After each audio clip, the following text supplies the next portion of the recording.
All right, I think we should be live. I got a pretty good show that I put together, man. Told you it was coming. Let me see what the title is. Let me see. And in fact, there's so much to cover in such a little time. I'm gonna give it a little second to warm up because this thing has been acting a little bit funny, my audio and everything. But I do want to make sure that we're going through it. Hey, JV. So, as promised, I would actually go into the rebuttal for what the person had sent, Ray Alexander. And I actually put it together rather than just having one. But come to find out, as I was putting it together, there was so much stuff that was going on in my background that I had to take a pause. But hopefully, it comes out nice. And then I'm gonna close it off with I'm gonna leave it there because I do want to actually have the conversation with them. But on this part of it, I'll just be presenting my information, and I won't be going into too much their information. But you ought to see it. It's gonna be nice.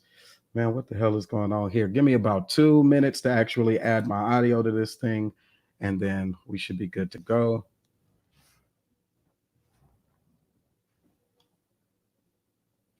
Man, JV, what you been doing today? We was on Taz panel for about 7 hours, and I think I talked all of 6 minutes.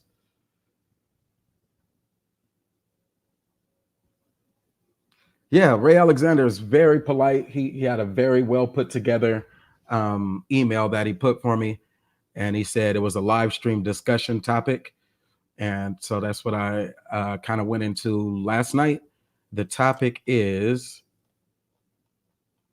let me scroll up. Why now is the best time for Black Californians to move back to the South? And in particular, he was referring to Alabama, or he showed photos of Alabama and such. I think as I reread it over and over again, he's talking about more than just going to Alabama. That was the one that I harped on just for a bit of satire. But yeah, that's what he's talking about.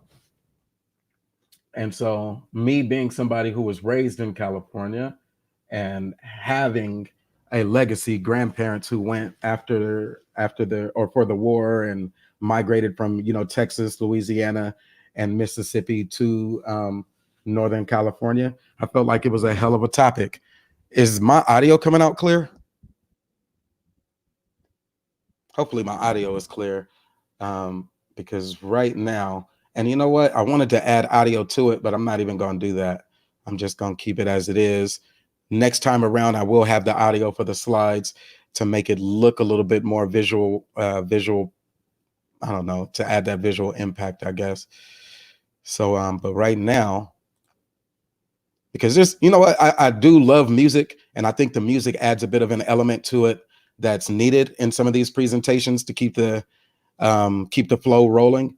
But yeah, I was trying to do that, got caught up because BMT came onto the panel that they were having, and then who is it? Bombshell came on, and once they got into it talking about protection, I just stopped working completely and started listening, and that shit was hella funny. I mean, exaggerated funny. And so because they distracted my ass, I didn't get to add the audio for y'all. So don't worry about it. We'll still make it do what it does. All right. So I'm going to run the slides this way. And then hopefully that works. Let me take my face off because, as I said, until I get my teeth back fixed, it's just going to cost like $15,000. And broke by broke, I can't keep giving if I have to start investing in myself over this superficial shit, like how handsome of a man I am. That shit be bullshit. But anyway, let me see. What do I do to my camera? I don't want to remove my screen. I just want to take my face off. How do I do that shit? Fuck it, man. I'm gonna keep my face on. Kiss my ass if you don't like me. Nah, but here we go, man. We got a hell of a slideshow that we're gonna do. What up, big bro? Hey, as you know, man, it's one of them opportunities where there's a lot of information out there, a lot that could be unpacked. I don't want to go over it too deep, but I do want to make sure that we're providing some substance and content for them. So I'm gonna go full screen with my slide here on the right. So hopefully you're able to see that. And then, damn, I wish I knew how to just put it on the other one. Yeah, I can't do that. So, all right, it should rock. It should rock pretty good. But here we go, man. I'm gonna go into my rebuttal round, which is the first part, which is where, or just my opening round. That's my son right there. Well, he's like 13 now. So, all right. So we start off with where he's at. He says, "Why now is the best time for Black Californians to move back to the South?" And this was the image that he used inside of the email was Huntsville, Alabama. He goes into it and says, "California was the golden state at a time and offered ambitious Black Americans." Here's where we stop. He said was, and that's where we would disagree. But all of this was just the context, the jobs that were there, everything like that, as well as small businesses. He says further contributed to the poverty problem. So he's calling it a poverty problem, and he's talking about the housing crisis. Those are the two areas that I will harp on, but I will go into a little bit of detail for him in other areas. He says, guess which state has the highest poverty?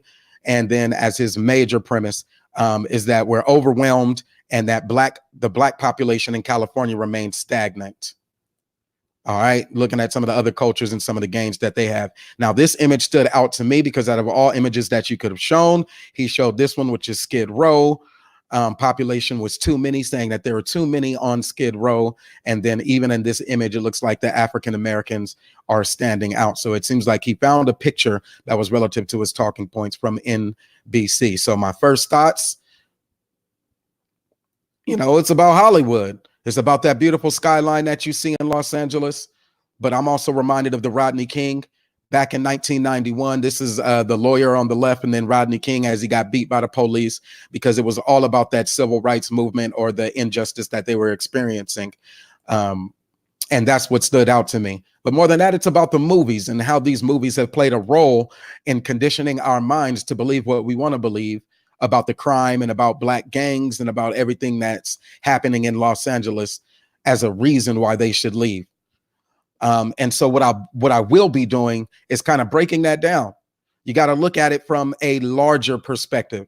And so I use maps as my primary source of data, and I find information that's relevant to those maps when I'm looking at it from a very, very macro lens. And if crime is going to be your major issue, that's going to be something that causes you to want to leave a place like Pasadena, then all right, but you have to make sure that your talking points are aligned. That will be my first takeaway there, is to ensure that when you present some information that your talking points are aligned.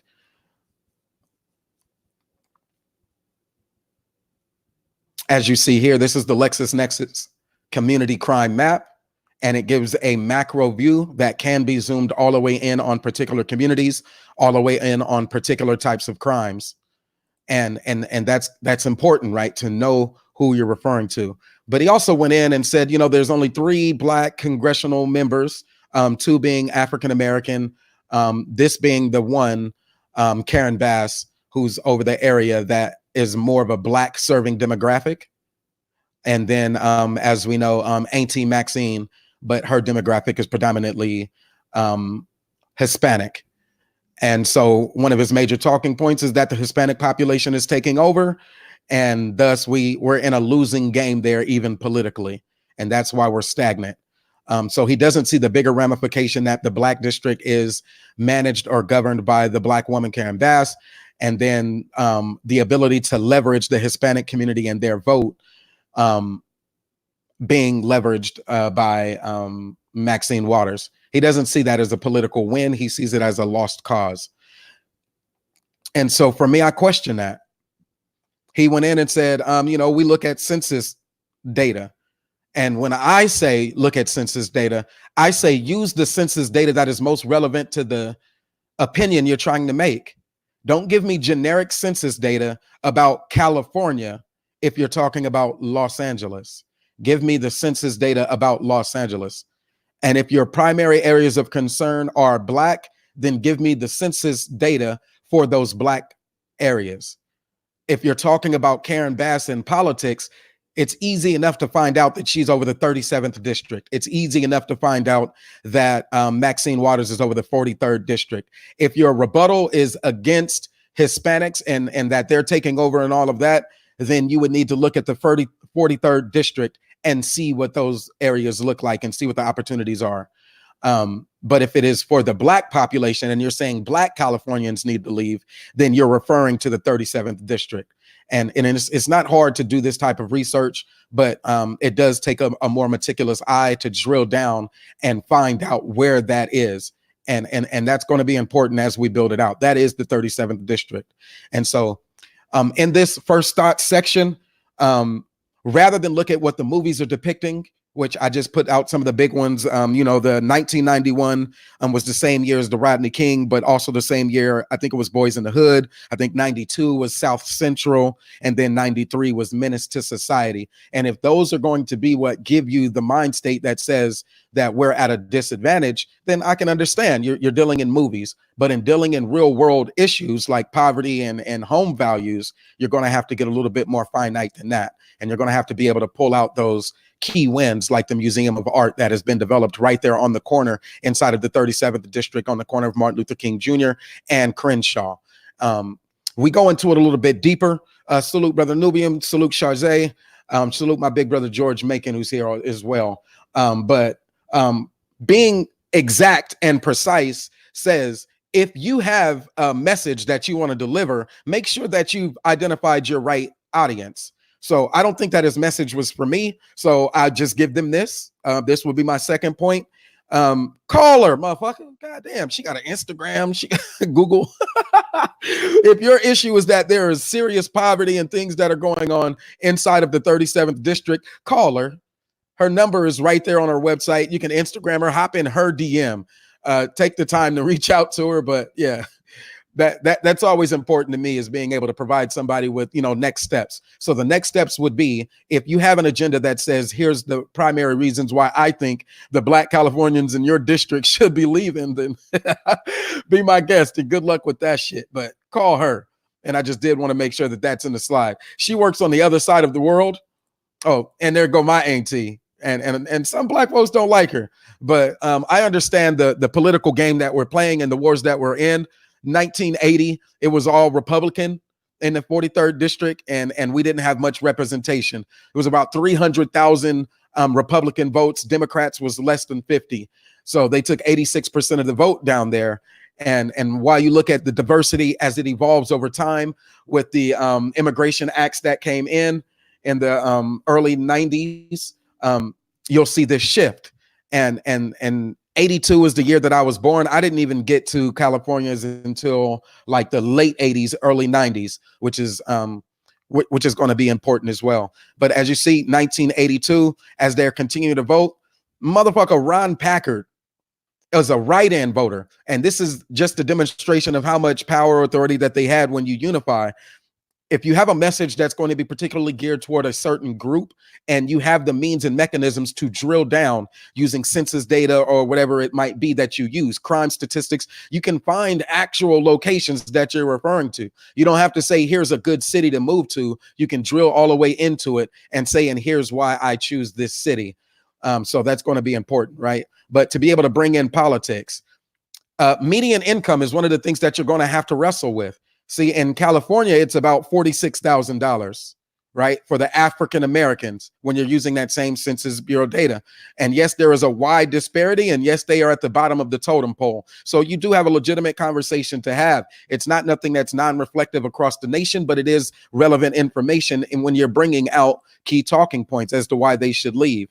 But if you're, again, I thought he was talking about Alabama. We could do the same thing for the entire South, but the median household income by state, by race, by household, they have their colors, the dark blue being the white, the next blue, which is the one that I'm identifying, is Black. If you're saying Black Californians need to leave, then find the data that speaks to the group and the demographic and the audience that you're referring to, right? So it's only 31,000 is that median household income in Alabama, which would be a good and a bad thing if you have your audience right and if you have your message well crafted. All right. And so he shows their skyline. All right. He then goes on to provide a bit of a history lesson.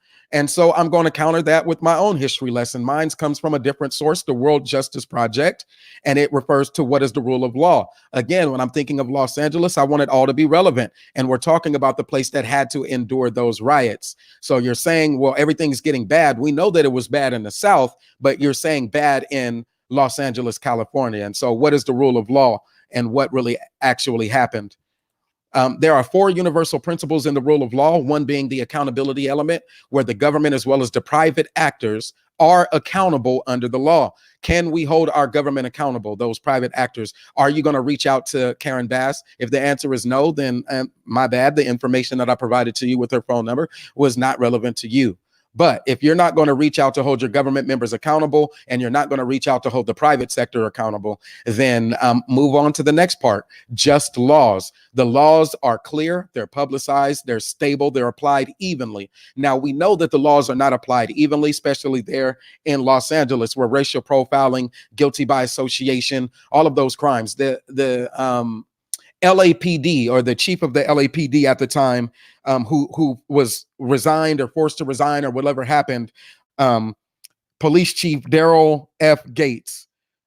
He was there since the 70s and 80s, which is why I brought in the electorate to show you that he was brought in under a white ruling class and a white governing class inside of Los Angeles. And so even though we had moved there from the 50s and 60s for the opportunities and the jobs, we still were not a part of that governing or that rule of law. We couldn't set and determine what the laws would be for those areas. So the just laws were not just. Those laws were not evenly applied, and they did not mean white laws were different than black laws. I'll just say it like that and keep it moving.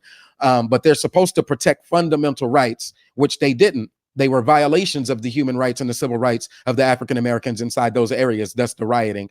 And those rights should include the security of persons, contract, property, and human rights. Contract and property being the two major ones that we'll talk about for this part. Why? Because we're talking about homes and the households and the families who make those up.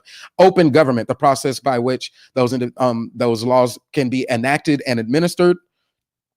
Is it fair? Is it efficient? We know that it was not fair or efficient for us towards our positive. It was only fair and efficient towards those who were not us.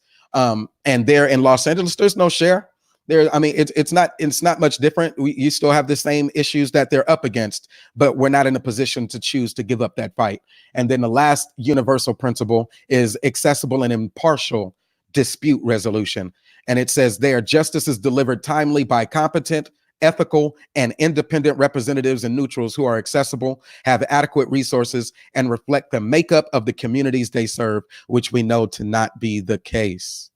Damn, it's only been about 20 minutes and I've already lost everyone with this, so I probably should have added the music, and maybe I should bring on other folks to keep the fuckery going, but I'm going to keep it going because I know that the information is relevant. Even if it's only relevant for the one, it can be relevant over time. So let's keep it pushing forward. Now, this may not be the type of research and education that many people want, but this is the type of information that needs to be provided when we are having discourse. There are 9 factors that they consider: constraints on government power, absence of corruption, order and security, fundamental rights, civil justice, criminal justice, and informal justice, regulatory enforcement. Is that government open? These are the factors that they measure when they created their index to measure whether or not the rule of law was effective for a society. By any of those marks, you would have to evaluate Los Angeles to the other one, to Alabama or the places down south. And I would say that the Democratic Los Angeles is doing a little bit better in some places and a little bit worse in other places. But that would be my opener right there for the brother when he's saying move down south, is what are you measuring the quality of life or human rights or political, economic, and social reasons or justifications for moving down south on. So I brought out this map just to show around the time when there was that great migration that he was referring to, the historicity of the argument. Eisenhower took a hell of a lot of the nation, but in that, Alabama was not one of them. Military rights and all of that. Educational segregation in the U.S. prior to Brown versus Board of Education shows you that Alabama and the Deep South was one of those places where segregation was required. California, it was no legislation about it. and thus people moving, or the mass exodus from the South to places like California was called for. Showed you the median income. Now that they're there, they're making more than what they were making in the South. Now, this is one of the most interesting maps that I do look at. It is called the Justice Map. And on this one, for example, it just breaks down the population by demographic. It gives you the nice colors. When you're talking about white, that is this maroon, whatever, purplish, deep purple, is places where it is predominantly white spaces. Of course. And so I was looking to see if Alabama itself had predominantly black spaces. And we do see some dark red and some deep red places and pockets where there are predominantly black spaces. Now, I wanted to bring that one out first because we're going to be zooming in on that. But to give you the conclusion, places like Baldwin Hills and the Baldwin Hills type of Negroes, the Black Beverly Hills, I think when you're trying to target this or get more specific and laser focused on who you're referring to, Brother Ray, if you are a brother, maybe not, because I do remember that you said their community rather than our community, but on who you're referring to, I think you're asking the brothers and the sisters of Baldwin Hills and the Black Beverly Hills to uproot and to go back down south. Right across the street from the Baldwin Hills, you'll also see Crenshaw, and that's where a lot of the crime and the South Central LA and all of that stuff. And I think that's where you're getting the stereotype of how bad it is and the crime and poverty. And that's where I think you're conflating the conversation, or where the conversation can get lost if you haven't identified who exactly you're referring to. Are you talking about the people who are on welfare, food stamps, the bottom of the barrel on the other side of Crenshaw and deep inside of South Central, who, you know, food stamps and all of that stuff, EBT? Or are you talking about the Baldwin Hills when you're saying sell your homes and move to the down south, move down south with it? All right, so I've shared this again, but I'll do it again. This is the worldview. When you are looking at it from a macro lens, you have to understand that this is Los Angeles. From a world lens, its access and ports were what drove people there, but the ability to leverage those ports in international trade will still be a key opportunity area if you're talking about Black liberation or Black economic empowerment. That Black economic empowerment in many cases will be driven by a what is it, like a second mortgage? I take a second mortgage out on my home, and therefore I have I use the equity and an equity loan inside of my home, and I use that to invest in opportunities, investment opportunities, such as businesses, such as shipping in shea butter for a storefront, a storefront business that does the lotions and caters to Black skin and black healthcare needs, Black skincare needs, for example. But yeah, man, I put the little roads on there to show them that, look, this long corridor is the infrastructure that you need when you're looking at intercommerce or interstate commerce or intrastate commerce, right? I put it there so we can actually zoom in and see just how much space we're talking about when we're talking about 35 million people operating in a small space. And when you're saying that only 4.6% of that is African American, you have to start getting a little bit more granular and identifying what that looks like, right? So you can keep going north this direction. If you can see my mouse, and that's where Northern California is, that direction. You come across this mountain and cross Death Valley, and you can get to where I'm at, which is in Phoenix, Arizona. But right here, you're talking about a small pocket, isolated area of where African Americans are. And you're saying that these are the Black Californians that need to deroot and take themselves to greener pastures, back down south, return home. All right, get a little bit closer. This is still just the terrain. You got to know the terrain that you're operating on. So you're surrounded a little bit. You got your mountains that box you into this little valley. You have a way out this way if you want to go towards Riverside. You can come down towards Huntington Beach to go to San Diego. You can stay here in the ports. You can move up towards these little small mountains in the state parks. But if you're going to be in the intra-city, which is where I think you're discovering most of the poverty and all of that at, and the Black poverty, then you will be found in this centralized area connected to where the opportunities were. Brother Doug, I got to make you a mod. See, I got to still learn how to do the mod thing and all that, man. I think I'm coming up. I'm coming up slowly, though. All right, so let's move forward. See, now as we start to zoom in, you'll start to see the houses and you'll start to see everything formulate when you're talking about the millions of people outside here. O'Shea, what up, big elder? How's it going, sir? Good evening. I won't be on too long, but I did want to actually provide my side of this conversation once again. I think he's referring to the establishment of things like Chinatown and Little Mexico's and all of that. And he's saying, well, African Americans aren't doing that on a grand scale yet. So we need to get out and go back to the South in order to make that happen.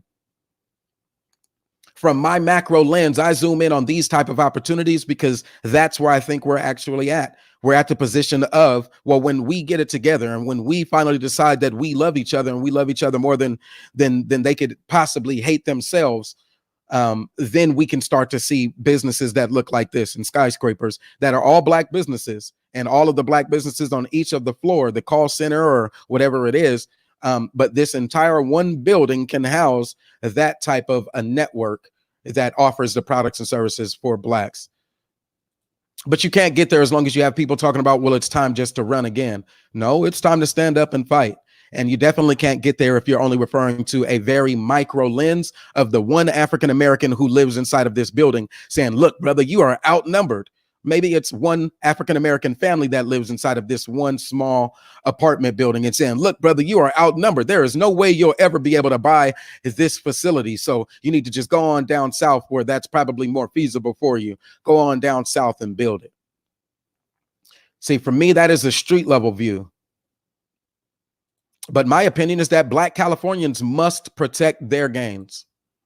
Now ain't the time to be running and leaving, but now is the time to become even more critical. So I used that map that I showed you, the justice map, and I zoomed it in on the area that's under conversation, under contention, Los Angeles, and this long corridor across the top, as you see, still predominantly blue, or your white folks.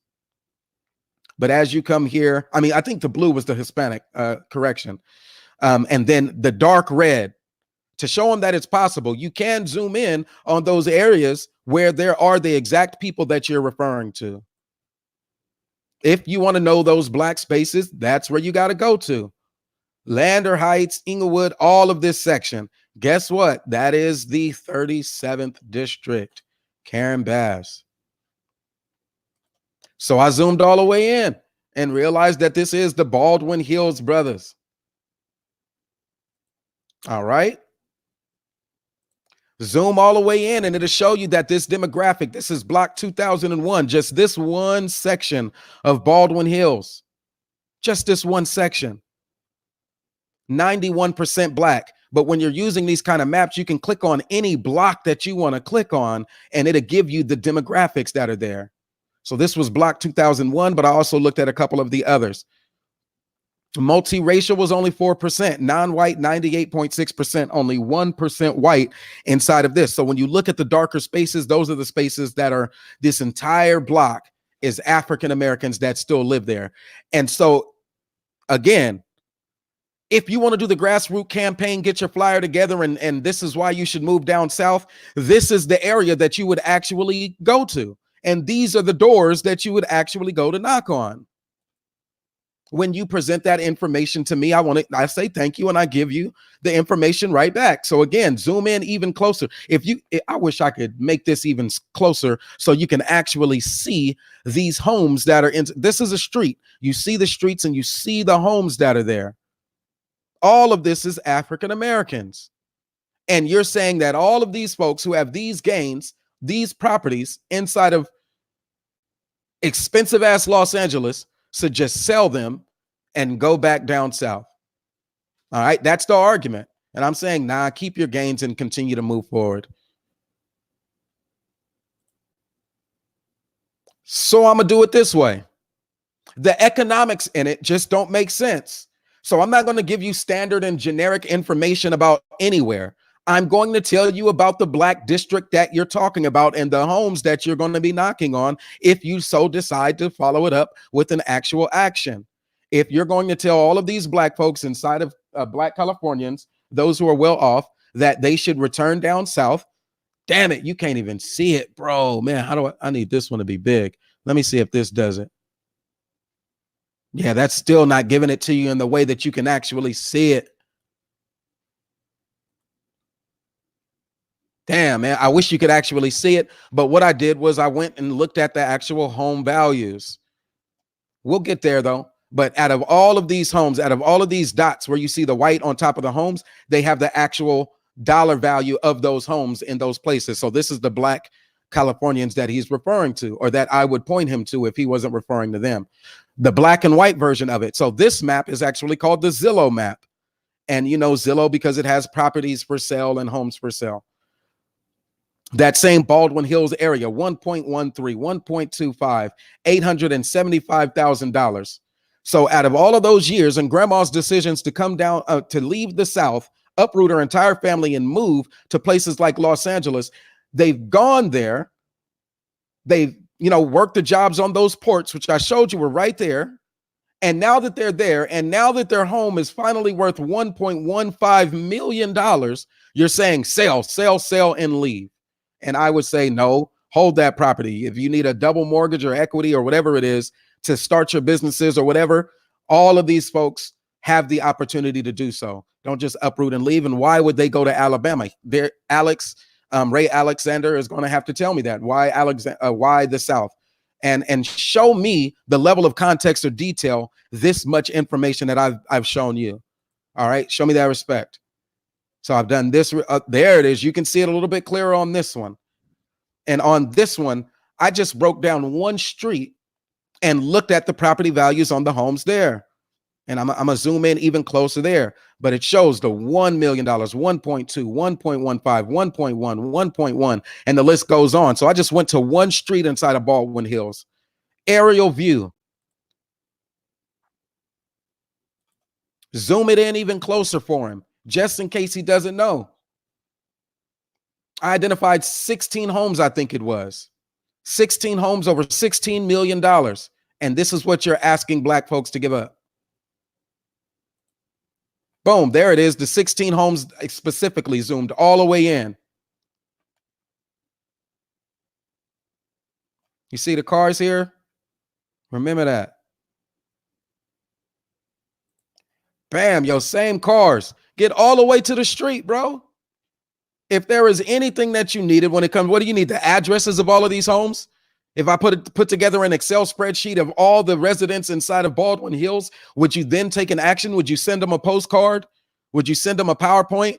Would you need me to go out and do the work for you and get the email addresses so you can send them a PowerPoint presentation on that? Or would you actually want to go out and knock on the doors and tell them why they need to sell their home and move down south? You with me? Boom. This was the same home. Let me back up too if I can. Remember this home. Remember the shape of it. Remember the white next door. Can I go back 2 spaces? Will that do it? Let me see. Damn. Can't even do it. We'll try it this way then. So we zoomed in. We're talking about that one. We're talking about this one right here. This one's white. Talking about this one. Still talking about this one. Still talking about this one. Bam. So do you want $875,000 or $1.25 million, both on that same street? Home for sale. Pre-foreclosure auction. That's me, man. That's Brother Moses, man. $16 million on 16 homes.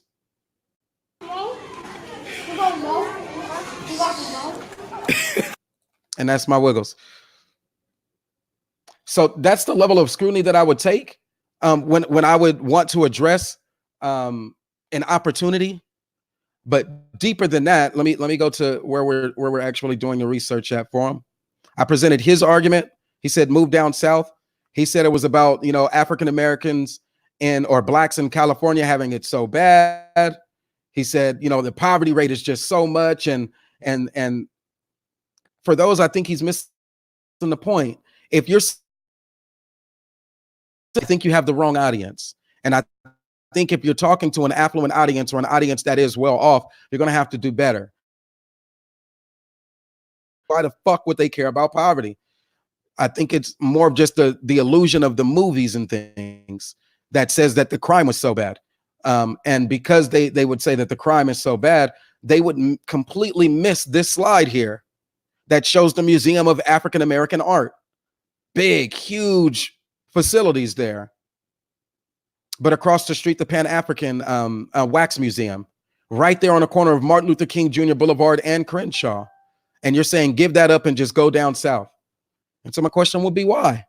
And it can't just be, oh, because California is bad, the poverty is high, and there's people living on Skid Row. You're going to have to show the full advantage of Alabama. All right. So let me do this. I'm going to pivot right there because there was a couple of more bits of information that I did want to add in there. If you're talking about Alabama and the home prices are only $200,000, then you're going to have a hard time convincing somebody with a 1.2 to choose a. I mean, the homes are pretty much probably equivalent too. So you're going to have to dig a little bit deeper. All right. So one of the key things that I was looking at is the cultural racism. Because I don't just look at, historical ramifications. I do look at what's going on now. It comes out of, this was 1992, volume 23, 1992, same era that we're referring to when the crime got bad and there was the Rodney King. And it comes out of the University of Illinois. And it was important for me to bring this one out.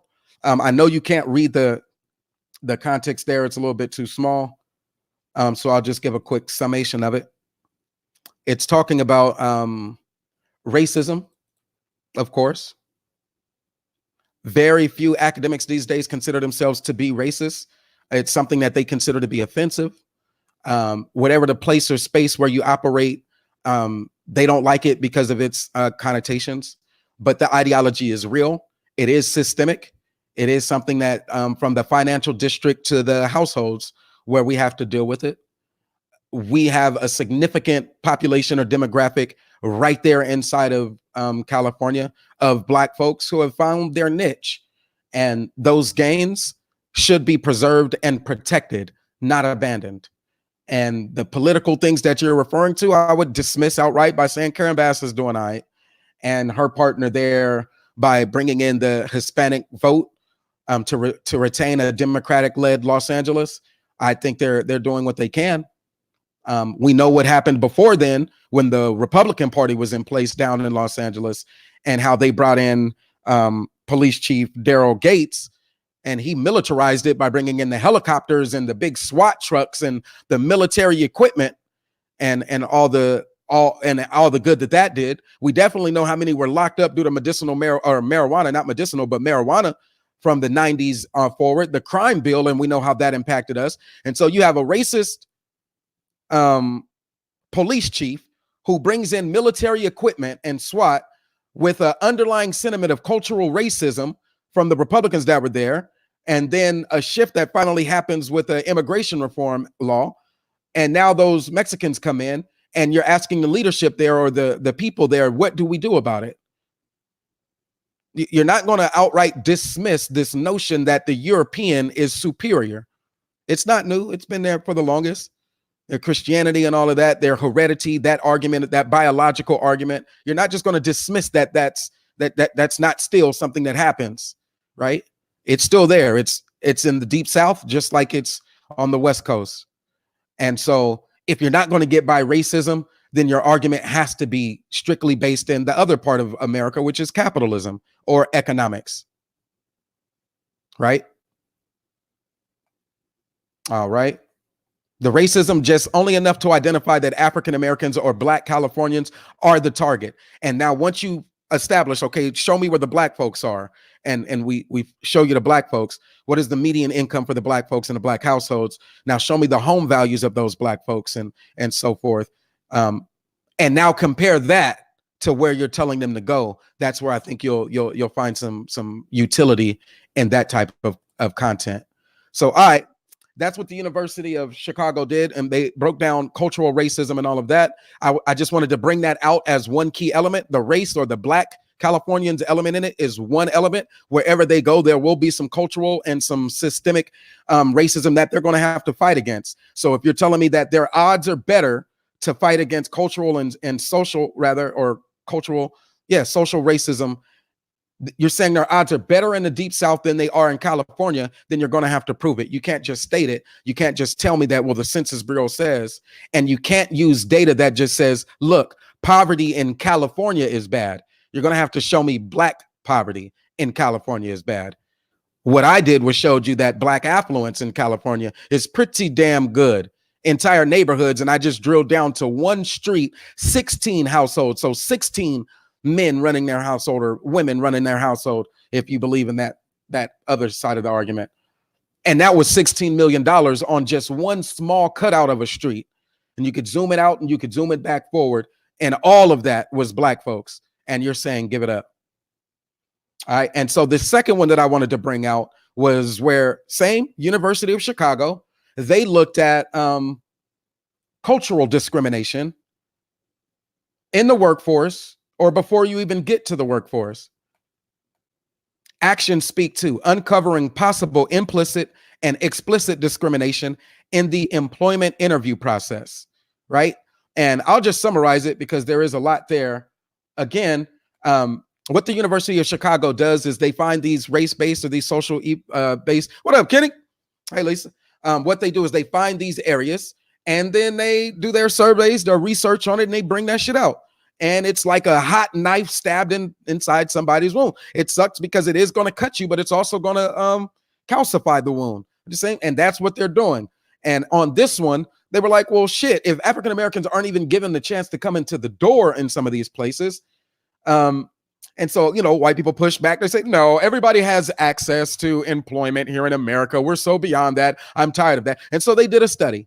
And in their study, they, let me tell you, social exchange between applicants seeking employment and interviewers gathering information on which to make selection decisions.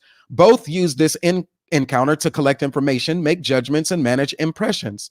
This interaction, so talking about the interview, holds multiple opportunities for verbal and nonverbal behaviors to be displayed and communicated, some of which may not be perceived as being inclusive of all applicants. In this chapter, we examine issues that focus on possible discrimination in interviews. So what they did was they took, a resume, standard resume, nice, padded it up. It was superficial as fuck. It was fake, but a resume. And the only thing that they changed, I know Brother Doug probably heard of this, was the name on the resume. And they sent it out to thousands of employers, and they wanted to look at the numbers and see what happens. And in that, the names like Emily and Brad ended up getting, the callbacks. And if your name was like Jamil, you did not even get a shot. And it was the same exact resume, bro. Only thing that was different was the name. The only difference was the name on the resume. And so while they'll look at data and say, well, 75% of Caucasian, the Harvard implicit bias study says, 75% of, Caucasians or white people do not believe that racism still exists, or that it impairs somebody's access to upward mobility or something like that. They say, racism is not the fact, that's not it, and it's not that. The study shows otherwise. All right. And so I at least wanted to just provide that information there as a counterpart. We're dealing with something that's a little bit more than history. For somebody who has made their strides in California, and now they can have some of the benefits of it, a big Black enclave like Baldwin Hills, they can become their own type of Baldwin Hill niggas. They pay their dues over these generations, and you're telling them to go back down south to what they were running away from. I think the onus is on you to show that the South is no longer as discriminatory and as racist as it used to be.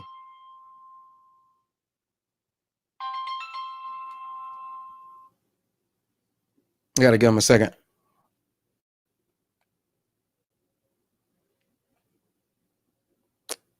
All right. I mean, and they showed a methodology of how they did it and everything. So I wanted to bring those two things out as my counterpoints, the areas that you would have to cover, why Black folks would not want to go back to the South. Racism would be, economics would be the first one, and then racism would be the second one.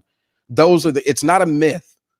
I believe in that there is still a deep-seated racism in the South. Yeah, you might have Southern hospitality as the new calling card, but you're going to have to show us that racism does not impair the ability to succeed in the South before you go and start asking people in Los Angeles, before you go knocking on those doors and asking them to move back down South. Are Emily and Greg more employable than Lakeisha and Jamal? That's how they put it out. I went all the way down to the University of Chicago's PDF version to bring it out. I mean, and it's something that you know of, but if you don't have these sources and things like that, you know, the University of Chicago study or the University of Chicago put out a study. That's a good way to give to give credit to where it came from. But when they sent out those applications with the same job resume and discovered that the hiring managers or the people in the decision to make hiring decisions still discriminate even on the name, it sounds like a Black person.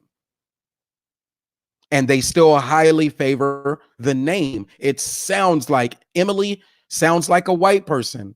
Greg sounded like a white person. And so those were the people who got the callbacks while the Blacks didn't. I think that still exists in the South, that you would have to overcome that a lot. And the stigma that the South is racist, the stigma that the South is still Republican, and you're asking me to leave a democratically run city to move back into a Republican run space in Alabama, you're going to have to show me that. You're going to have to show me that. You're going to have to dig a little bit deeper than just saying it. I know I had another section that I wanted to bring out as well. Let's see here. Where am I? See, I'm not as smooth as Brother George Macon. He be having like all of his streams up. He knows exactly what he want to talk about, where he wants to go with the next part. I'm not there yet, but we're working on it. We working. Damn, you know what I did? I think I closed them because StreamYard was acting up. I think I actually closed them because StreamYard was acting up, but no worries here. I'll pull it over. Oh, shit. What are we looking at? Oh, there we go.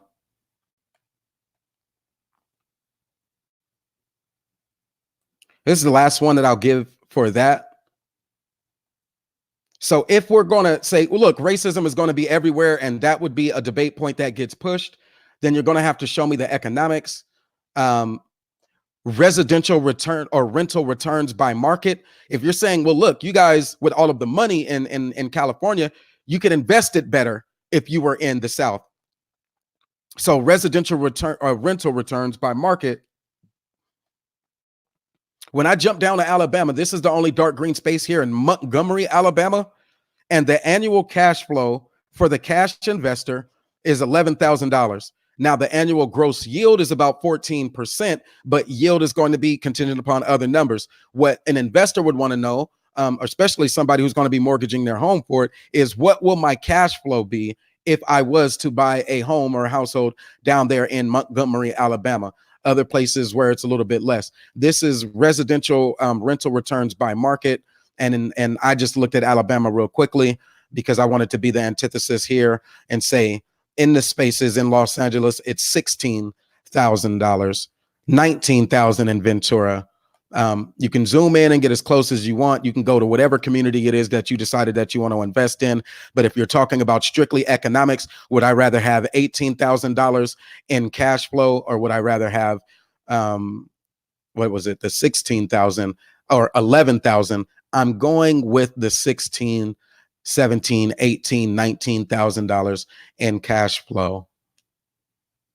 So if you're telling me that it's racism, you're going to have to, one, show me that racism has died out. You tell me that it's politics, then show me that the Republican politics are at an advantage for Black folks in Alabama better than they are here. Or just show me the Alabama, and I'll do the rest for California. I'll do California, but show me Alabama and any of these areas, economics, households. What is the home value there in Alabama? Like I've shown you here. For Black people too, specifically. Don't skip over that caveat. Show me that for Black people in the South, in that Alabama where you're referring to, or where you're referring to, that it is better than what they are currently looking at right now in Los Angeles. Look, I'm in Florida. Let's go over here. South Carolina, 12,000, 9,000, 11,000. Where do you want me to go? Where do you want me to go, bro? Beat that 19,000. Beat the 16,000. Show me that. And then you might have more of a conversation to be built upon.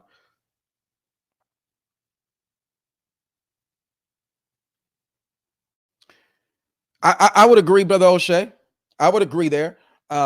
If your argument is not that they should exodus from California, but to use their gains that they have earned over generations, decades is what he says. Use the gains that you have earned in California. Use those gains to create additional wealth and invest in Alabama. Then you're going to have to show me investment opportunities that are better in Alabama or in the South. But if you're just saying leave California in general and abandon all of these $1.1 million homes and $900,000 homes, just sell them and go, then I don't know. I don't know how you prove that. I think you're still going to run into this race argument. And I think you're still going to run into the economic return argument.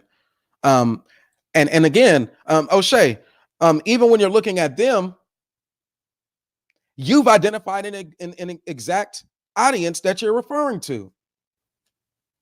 You've identified an exact audience, baby boomers who already own their homes. See, that's more of a specific niche, so that when you send somebody out on a campaign and they're knocking on doors, they know exactly which doors to knock on and which doors to not knock on. They know exactly how to cater their message to exactly whom they're referring to, rather than just having a general statement about Black Californians in general. All right. So hopefully with this presentation, I've zoomed in and I've showed a bit more specific than just California and poverty and homelessness and foreclosures. Oh, wait, did I even go into the foreclosures element with you? I think I closed the foreclosure, so we won't even have to do that. You know what? I can do it this way. Let's see here. What do we got? Give me 1 second.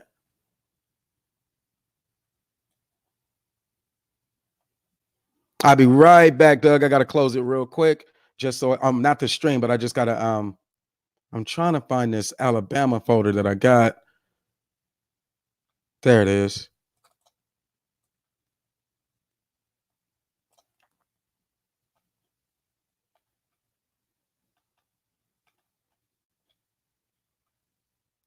Because I'm thinking that he's going to run into this conversation where it is, what is the value of your assets?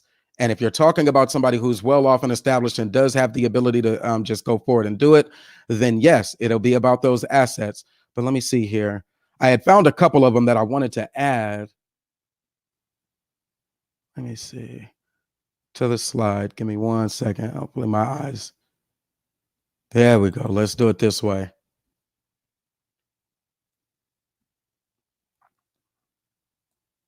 All right, now let me see what Brother Doug says. He says you can buy a brand new house in North Carolina for $170,000 and invest the rest. I wouldn't disagree. Shit, I was in North Carolina. I was like, damn, boy, you know how big, you could, this is a mansion. This shit would be $5 million.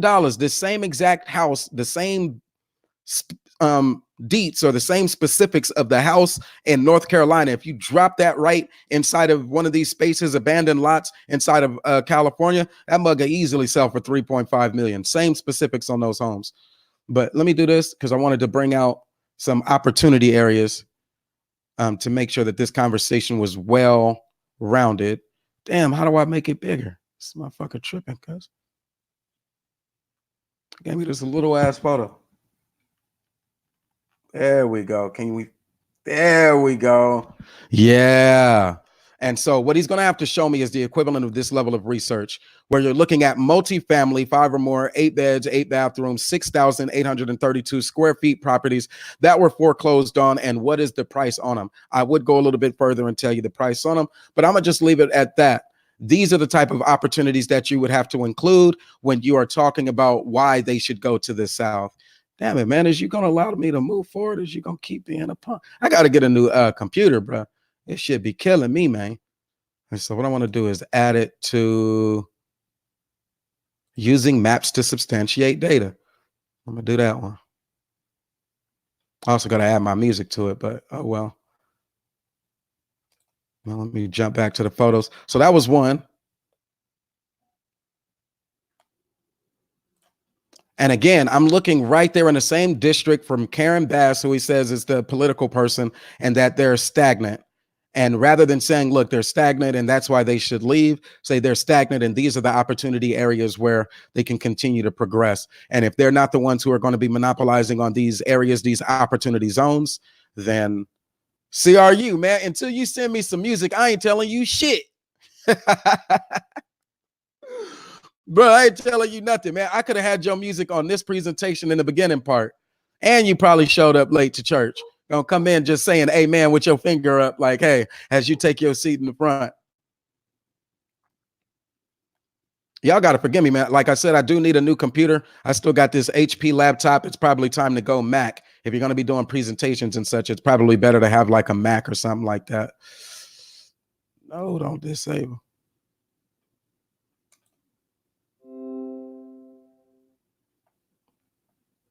You should be tripping.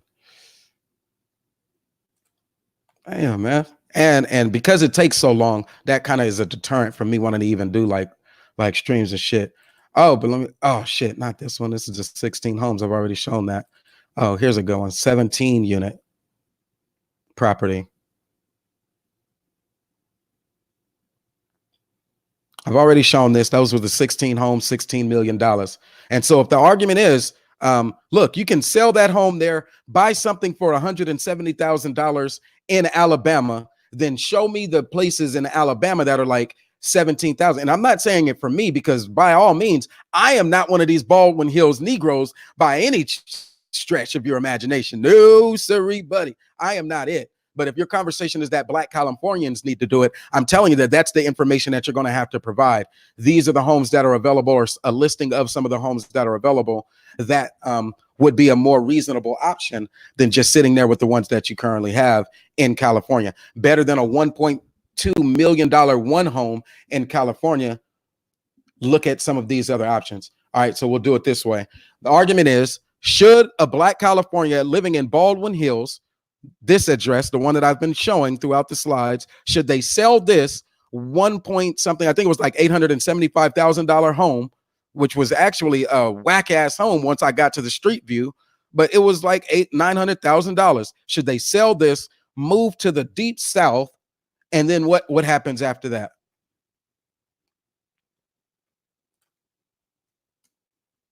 Damn, man, I just had the ability to move forward and they took it back again.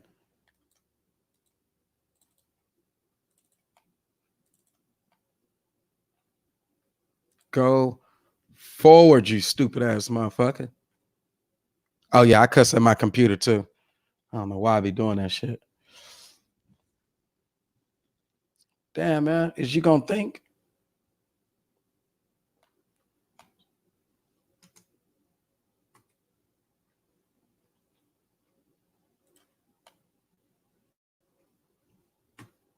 There we go. It's my bad, y'all. Rent to tenants and buy in the South. That's a good suggestion.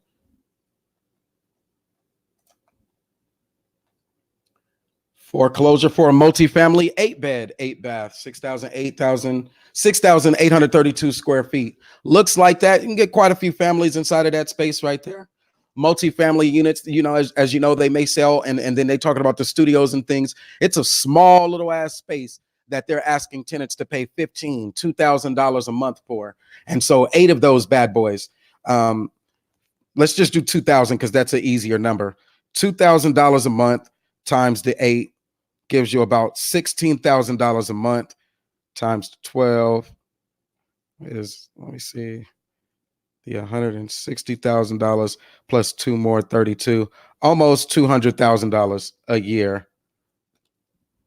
And that's your cash flow. If you know, when you get there. I'm not there by any stretch of your imagination. I'm not there.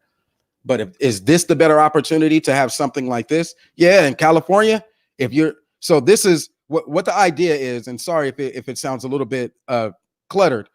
The people living in California are paying rents that are like $2,000 a month for this one little bitty unit that's up here, this one little unit, that little living space. And so is it better to sell that Baldwin Hills home and invest in something like this multi-unit place in Los Angeles up the street and then rent out each of these for the income of just about $200,000 a month? Or should you try that same tactic down there in the South? All right. Gosh.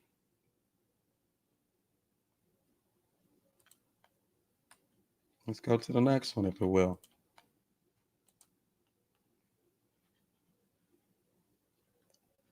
Damn, yeah. I don't like this shit. Go to the next one. Again, should you sell one of these to get one of these?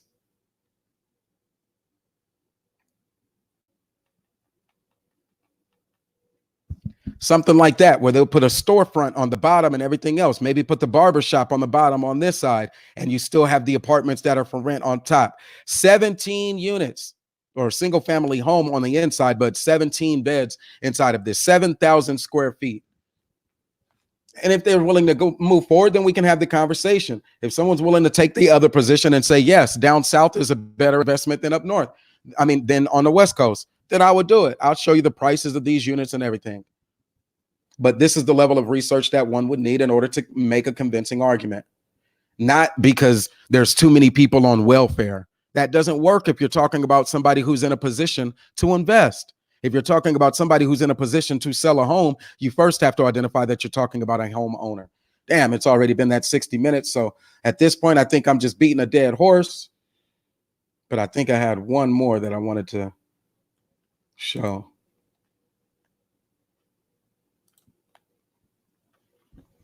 Damn it. Anyway, my computer is running way too slow for me to show all of these multi-unit properties that are available, single family homes versus the multi-units. When you're talking about investment opportunities, something like this where the rents are like $2,000 to $2,400 a month, giving that up to try to find an apartment complex in Alabama where the rent might only be $600, $700, you're talking about a cash flow that is significantly lower.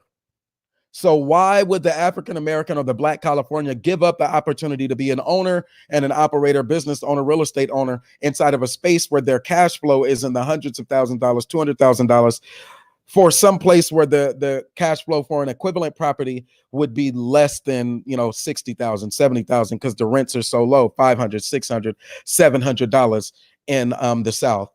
Now you can go to some places like in Atlanta, I saw where the rents, like if you go to Midtown and shit, where the rents can get up there. But on a whole, he would have to show me spaces where the equivalency would be similar for cash flow.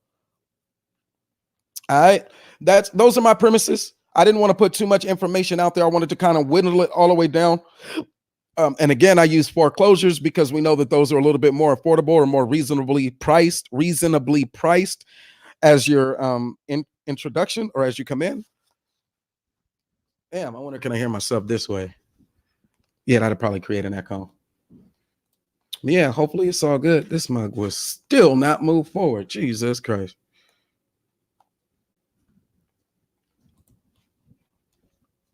All right, so we got Brother Doug. Let me do this. We ain't had Brother Doug on the panel. He needs to at least come up and say what's up one time, unless he's at work. CRU, I'm gonna need you to hit that link, and then Brother Doug, if you just want to come up and say what's up. I know you typically don't come on in like panels and all of that, but I'm just getting my start. Give me some feedback here, some positive feedback, some negative feedback. Any of that stuff would be greatly appreciated as I continue to try to find ways to create content and get it out there, type of content. So this was more of a response or more of a request. All right, Doug, I got you. Well, you're gonna have to provide some feedback. Maybe I can give you a call one day or shoot you an email and get some feedback on how it's coming out so far. I'm just trying to wrap it up and see where CRU is. He does do panels, and so try to invite him up to get some feedback. Can you hear me? Yeah, I hear you. Can you hear me? And perfect. What's going on? This CRU? Hey, yeah. What's up, bro, Moses? What's good with you, man? How you been, bro? Hey, man, I'm chilling. That's what's up. All right, so first, let's start off with a little bit of feedback. Your perspective. Somebody hit me up in the email. They was like, Black Californians need to move the hell out of California and move back down south. and he kind of went on like some of the information that he put in there was about the unemployment rate, and it went a little bit political, saying immigrants are taking the jobs, and it was information like that. My rebuttal or my opening premise would be, if Californians leave, first and foremost, them leaving is not them actually leaving. I don't think that they should actually sell their homes. I think that there is a way for them to take out like an equity loan or something like that in order to use some of that value that they've already created and invest that. But no, don't give up this stronghold that you already have in California. And then I drilled all the way down to where the black population was. But in general, what do you think just about the premise itself? Black California is leaving and going down south. Well, I think California is gonna fall into the ocean. Oh, I God really damn hope it. it. I really hope it does. That state is retarded.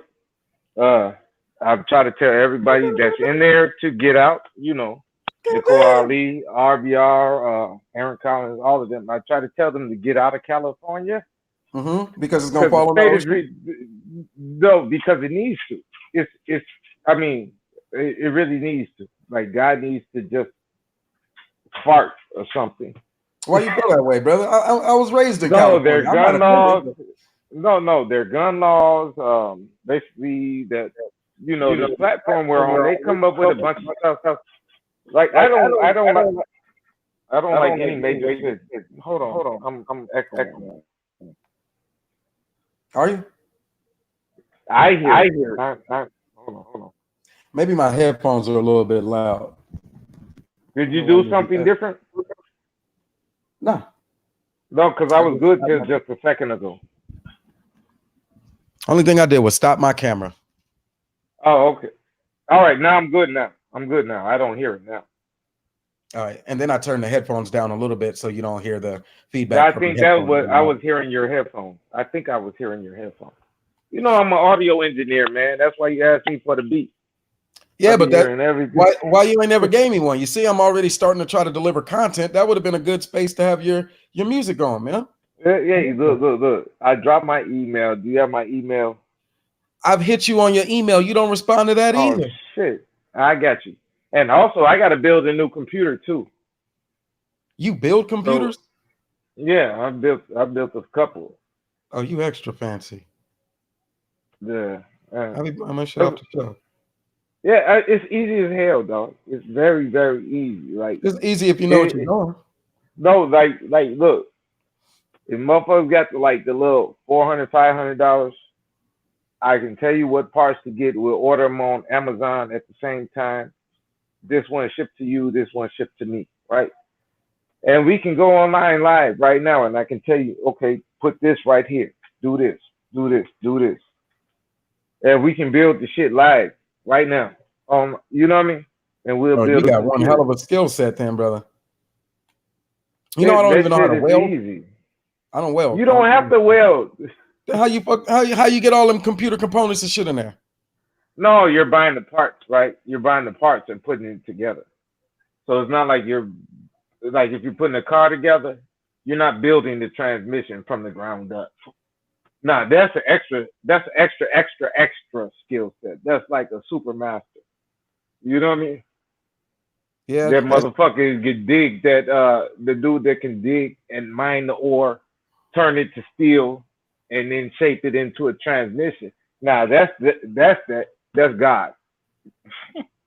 You know what I mean? Mm-hmm. You'll be hard pressed to find somebody that cold. But you can get the motherboard, you can get the memory, you can get the processor, video card, the case, all of that, and I can show you how to put it all together. And then you can change out your parts. And it's gonna be, you can play games on it way colder than your PlayStation looks. Crew, I did not invite you up here to talk about computers.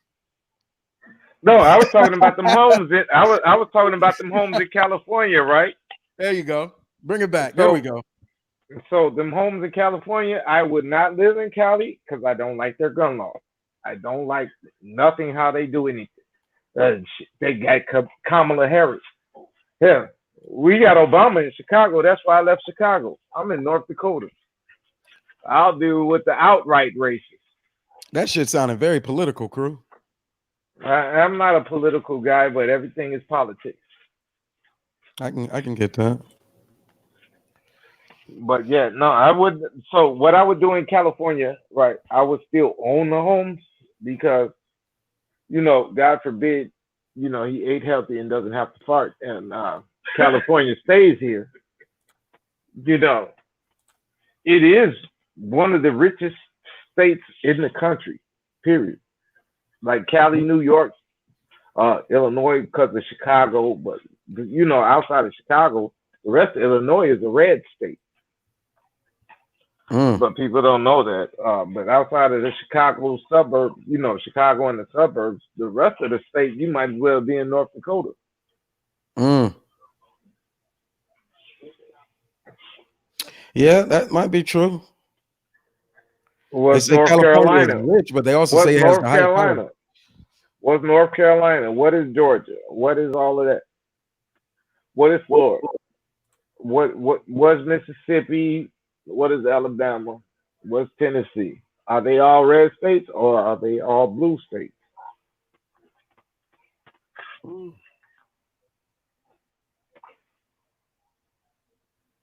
You know? Oh, you're talking about the deep south, all them red states? I don't give a shit. Yeah, yeah, but who cares? Because niggas live out there. Now, not to Yeah, be but cussing show or me that. anything. So the areas that I'm concerned with, are your odds of success economically, politically, or socially going to be better or worse? And then and if you could show me that it's better, I don't give a fuck if they told me the state was red or blue or that the governor was white or black or none of that shit. The odds of success when you're trying to convince somebody or when you're trying to influence somebody to make a mass decision The like that. simple answer is your chances are way better in a red state. Your chances of what are better? Success, making money, like getting a job, buying cheaper property, doing this and that. Is in my experience, just from what I've seen. I can't go in on all of everything, but yeah, it's way better in a red state. Yeah, somebody would have to show me that because where I've lived Got that from Mr. RJ because from he's both. in here too. Is he? Yeah, Mr. RJ in the chat. Till I gotta come up.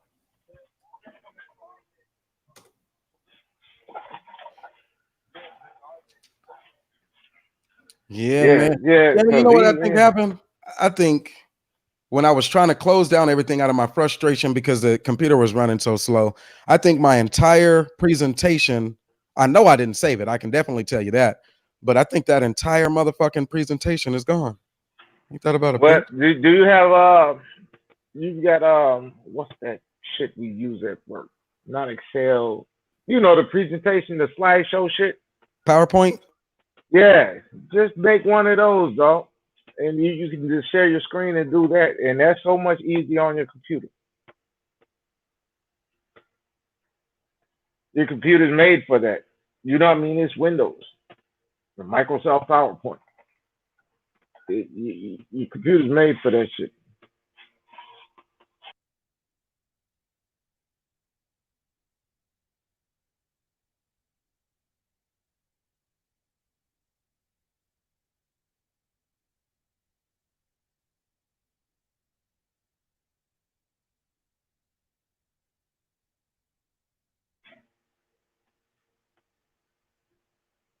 Brother Moses, Yeah, man. This should be fucking tripping, man. Don't worry about it.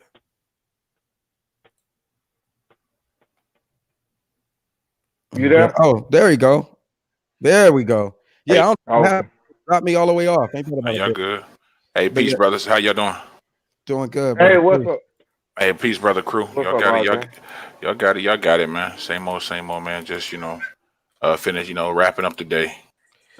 That's right. So I think Crew, and then he just dropped off. Let me try to get him back on. There you go. Crew makes a good point. He says, are your odds of success going to be better in a red state or a blue state for a black California? I think that's a good show topic. We don't have to go all the way into the research and the evidence, but just on first thoughts, would you think it would be easier or better? Your odds of success would be easier or better in a red state or a blue state?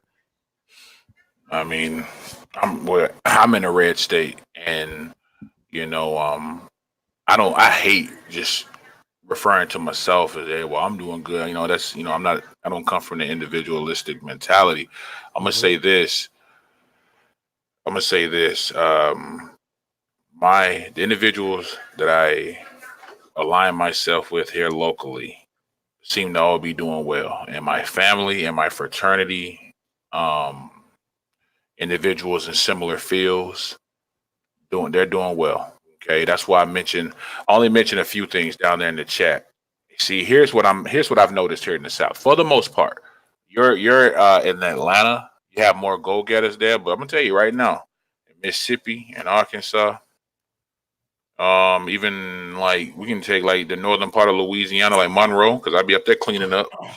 Man, like people lack a lot of drive, and so like in insurance or merchant services, like like again in the chat I mentioned sales. I know everybody can't be salespeople, but I'm gonna get to the others here in a second. But these people get comfortable, they get complacent, they think they're the big dog, and then somebody comes behind them and clean up. And you know what? I'll admit, uh, I've gotten like that. I had this little young buck that's been on my trail. You know what I'm saying? And but I ain't get mad about it. I just said, all right, hey man, hey, take your own advice. Stay charged up. And go keep winning. And so that snapped me back to reality. but it's people that just go cold turkey dead, won't answer the phone, lead a portfolio to somebody like me. Hey, hell, I'm converting. And so what ends up Mm-hmm. happening and so what ends up happening is there are just a whole bunch of just holes, emptiness, opportunities. We're entering the annual open enrollment period, for Medicare.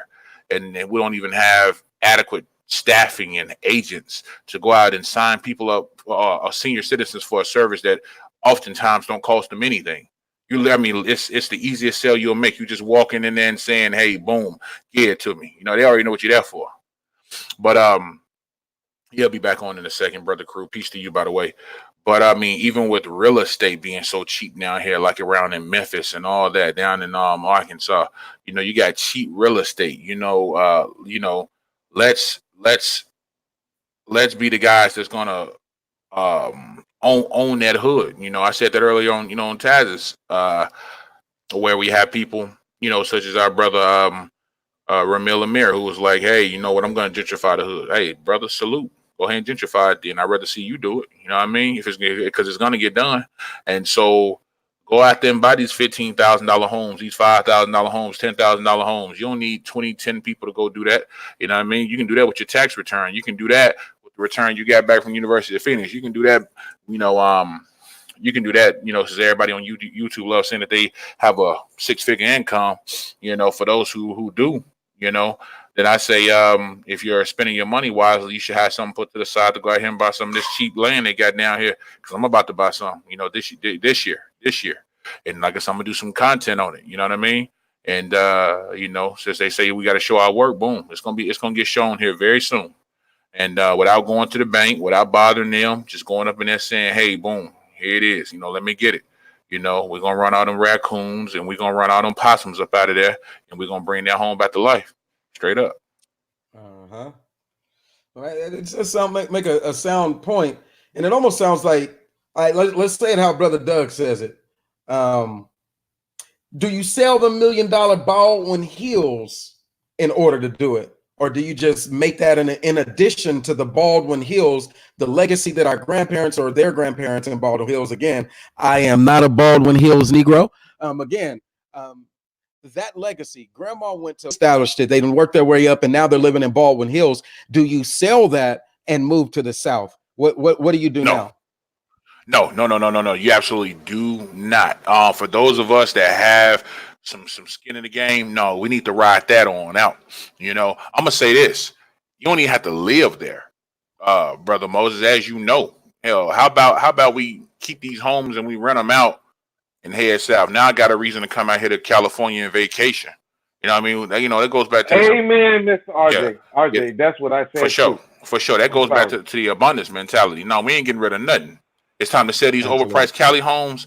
I'm gonna say this again, brother That was the Moses. argument made that Right. somebody wanted me to discuss. They Hell said no. sell all them homes in Cali and move Ooh, down south. a Go ahead. home like that, brother. A home like that, I'm renting for 3,200, man. Tearing ass up, straight up. You know, what I mean, I may be going low because I ain't even seen the inside. I don't even know how many homes. That obviously 2-car garage. I'm seeing up top. I'm seeing this upstairs, downstairs. It's This one's in probably Lithuania, Georgia, is what he wanted to bring out. okay. I thought that was California. Okay. Yeah. I say if you drop this on one of them broken lots inside of California, like the schematics of building a home like this, to build something like that and drop it inside of one of those abandoned lots inside of California, what is that worth? So if you're talking to somebody who has the means to do something like this, do they leave? And so what I did today a little bit earlier, RJ, I kind of just presented some of the, I can't even go back to it. If you missed it, you missed it, but it was at the beginning. I zoomed in on the map.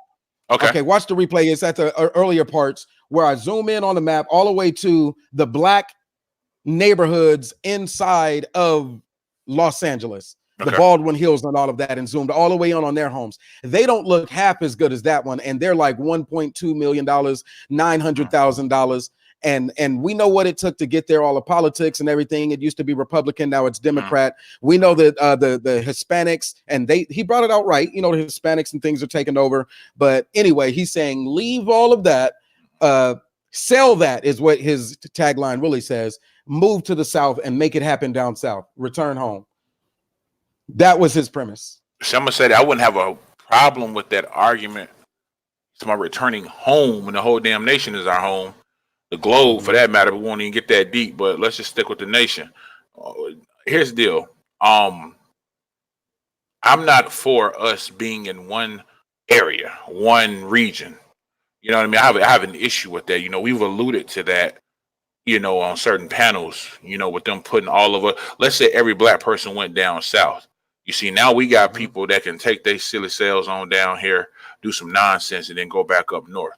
No, man, I'm not for that. I'm for us I'm for expansion. So again, if we're savvy enough and we have the finances to say, hey, you know, Mr. and Miss Lozano, yeah, you can move into this 2-garage, 2-story joint that was on the screen a second ago. Yeah, the deposit's $3,200, and it's gonna be $3,200 a month. Okay, when you do a background check, make sure you know y'all legal and everything. You know what I mean? And then we'll take it from there. You know what I'm saying? And you can use that money. And you're gonna keep on. We're gonna do a background check, all that. You know, we're gonna flip it. And but no, it's still gonna remain black owned. A lot of the times, you know, when we were paying rent, let's go to the East Coast. When they paying rent to them so-called Jews, those Jews weren't living in there in the hood. They weren't living around the corner from Spike Lee. It was like, yo, pay me the rent. Okay, Mr. Goldstein to come holler at you on the first. You know what I mean? That's the only time he came to the hood, you know, if he came. You know what I mean? Or just, hey, I tell you what, better yet, mail it to the corporate office. I do you one better. Hey, I do you one better. Log into the website and just pay through the site. You know what I mean? Through the e-commerce site. You know what I mean? Then we ain't even got to see each other. We can have limited communication. If you got a plumbing issue, something like that, holler at me. You know, but see, again, that's still no. You can come south and still be making your money out west. Is what I'm saying. It's what I'm getting to. All the repairs and all that. If you think big enough, you can be like, hey, all right, cool. I got a local contractor to take care of that, and then just keep it moving. Like I said, you have an excuse to even go west and vacation. Let me go ahead and check on the house, y'all. You know, say, hey, baby, you know, let's have some fun while we out there. All right, boom, here we go. You know what I mean? But for the most part, we're doing our thing down south. We're enjoying it. But I don't think there needs to be a mass migration. I'm saying for blacks who are struggling in California, I'm like, hey man, there's again, come on down south. But see, Brother Moses, there's also people down here that keep saying, oh man, I'm leaving. And I'm like, where y'all going? Oh man, I think I'm gonna go. Like everybody from here wants to go to Atlanta or Texas. They're the only two damn places they want to go.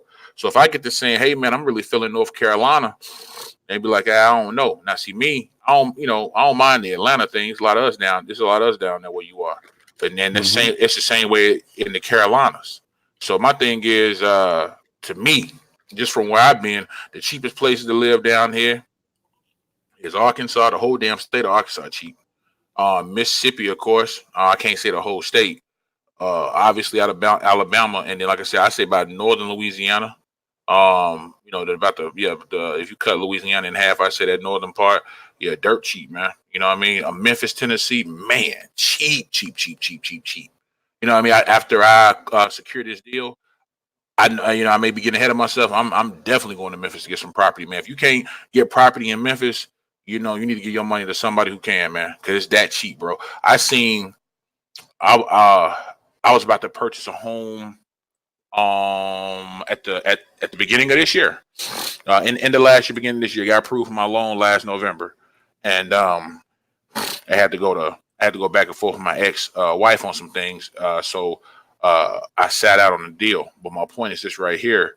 When this here lease is up, we're gonna give it another go. And I was looking at some homes in Memphis, 'cause I was considering relocating there. And man, I was seeing homes, 4 bedroom, 3 bath, nice homes. Look, it's nice, that home you just showed, brother.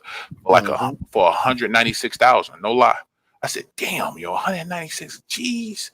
Yo, I'm talking about for something that got a front yard and a backyard, but not all lumped together. You know what I'm saying? Where you got a little piece of land out front. No, man. I was like, yo, that's what I'm talking about right there. That's dope. Or if I am gonna spend some California price, some 300, 400,000, half a mil, then it's giving me some luxury. You hear me? Like, that's how it is here. Like, if you spending that much paper on a home, and you got some luxurious shit, man. Straight up. Probably got yeah. You see, like that right there. Like what part of town? What part of the what geography is this, brother? This is the Baldwin Hills where all the niggas live in all right. right. And in Los Angeles. This is the $1.2 million of shit for this versus that shit in the South. Exactly. And see, bro, look how much land they got. These homes right next to each other. Look at that. That's the front yard for the kids to play. I ain't feeling that. Mm-hmm. I ain't feeling that at all, man. We grew up. We had yards, man. You from the South, brother Moses? Nah, I was raised in California. Oh, you was raised in California. Oh, okay. I got you. Once I got older, I went to school in Atlanta. That's I went to Morehouse in Atlanta, and then from there, my first job right out of college, I was 8 months in Atlanta. Then I came here to Arizona. Then 8 months in North Carolina. And so I've been through the South. I've seen it. I've seen how big the homes are and the spaces and all of that shit. But would I tell my parents to sell their home in California and move back in order to make some type of, difference there? I don't know if I would go that far. I think that the asset that they have right now is good. I mean, now here's the other thing though. Because it's an asset, I think the property value that they have as an asset, that if they decided that they wanted to get a better usage of that money, then I don't know. I was looking at cash flow again, RJ.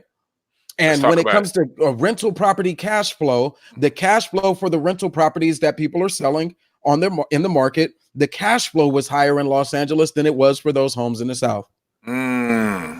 That's deep right there, brother. That's deep. That's interesting. Well, let me say this.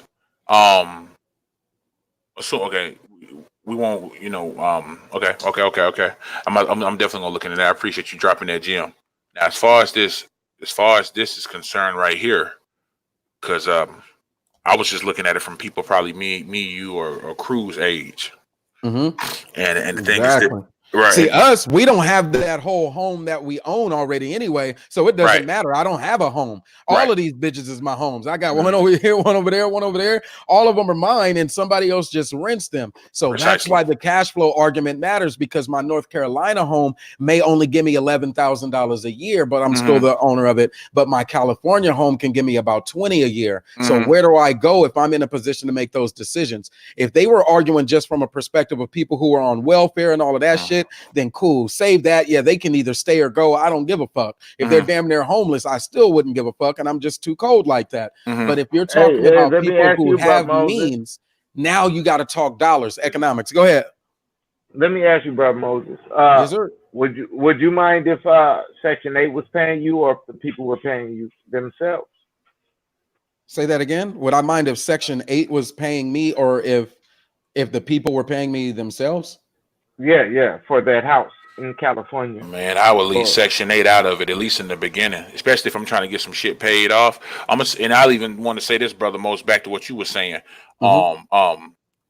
Shit, if assuming, we got some, this is just assuming. I'm assuming two things. Number one, that your parents, since that's the model we used earlier, have some whole life insurance on them. Not with home protection, and then Mm-hmm. because I'm a huge I push that every damn day. That's so that way something happened to them, it's like something happened to me. Boom, this house paid for. Now with the whole life aspect of it, I can go pull cash out of it. So boom, I got a nice one.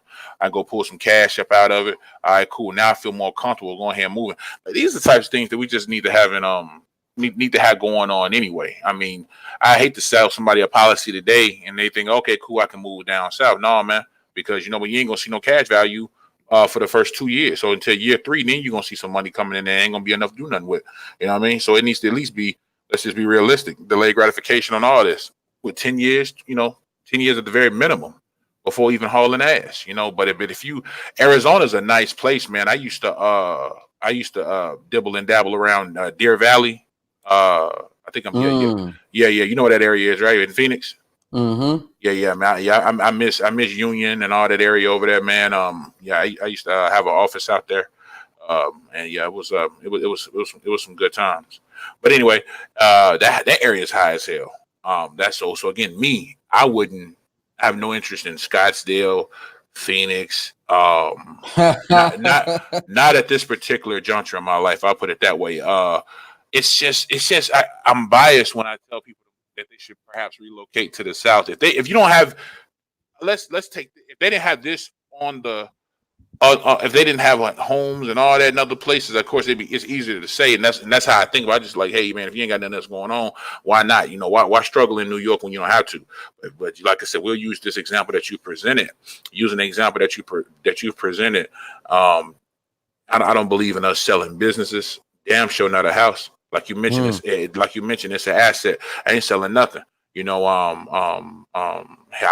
be better off leaving that damn thing vacant and then putting it up so that way you can get some putting it up as for so that way you can get a loan. You know what I mean? You'd be better off doing something like that, and then coming down south, flipping it. Boom, doing what you gotta do, but still owning the home, but just simply using it as leverage for the bank. You'd be better off doing that than trying to sell that thing.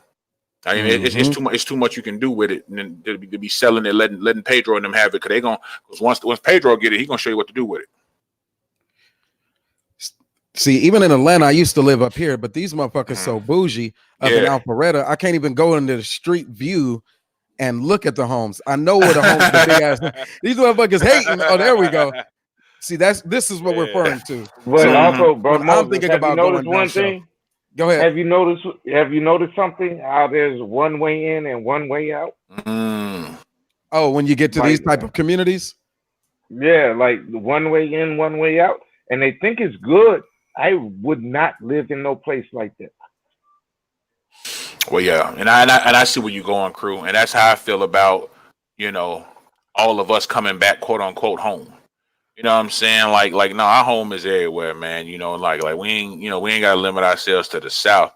You know, hell, you hear Jared Taylor and them saying that we need to relocate to the South and let them have the rest of the damn place. Hey, mm, Now, I'll go to the south. I'll go to the south, but I'm they with got to you. build them roads like they do up Well, here in of Minnesota and course, North Dakota. I'm with you. I'm Cross with you. streets and side But streets, yeah, always in and always out. exactly. They This would have. shit look bogus, dog. That's how they been cutting off Chicago. Like the certain turns you used to be able to make in Chicago, you can't make. They closed off the neighborhood, so it's Okay, only mm-hmm. one okay. way in and one way out. Well, you know what, then, brother Crew? From what you're saying, it sounds like they're doing that everywhere. They're doing a lot of construction here in the neighborhood that I used to live in. Hell, yeah, it was white folks out there too, but in the neighborhood that I used to live in, that I moved from earlier this year, used to be able to just turn left, and now they've put the roundabouts. They've put several roundabouts in the middle of the street. So now with the roundabout, you can't just cut left. We got to go all around that damn thing, come to the other side, then go in, right? And so Yeah, yeah. So. Hey, brother Moses, go back to that scene you on was that just everywhere, then. showing. Go back to that same scene you was just showing. With That's that on. little I'm on neighborhood. Google Maps. That neighborhood you were just showing though, but like it was a long ass thing. It's damn near like a mile. It had two Yeah, cutoffs, but there's only one way in, one way out. yeah, Like that's you right. cannot drive across the grass to get to the E-way or nothing. Like, see, I like cross streets. North Dakota, Minnesota, they did this right. They made sure they did this right, right? So everything east west is an avenue. Everything north south is a street. You feel me? Like He Chicago tried to he, catch on, he gonna but have to show me where the fuck he talking about because like go I to know of Fargo. somebody. Go to Fargo. Go to Fargo, North Dakota. I ain't going to North Dakota. That is outside of the scope of the conversation. Goddamn you, No, crew. actually, that's Where what the I was hell going to is bring North into the. Dakota? That's what I was going to bring into the conversation So you're because saying don't even you're, go to the South, just go anywhere but California. no, I'm saying go to Oh country. hell no, this shit don't even got sidewalks, cuz I ain't fucking with this shit. No, Nigga. what I'm saying, brother Moses, Go is ahead. You go said to go to the Fargo, North Dakota. I'm gonna yeah. oblige you this one time, but if this shit doesn't lead back to the conversation, crew, you're gonna have to send me 2 I, beats. oh no, I got you. I'll send you 3 beats. I'll send you 4 beats. Now, brother Moses, I just read what our good brother Doug said down here in the chat. He said that he'll sell the $1 million home in California and get a fleet of trucks and he'll make $1 million a year.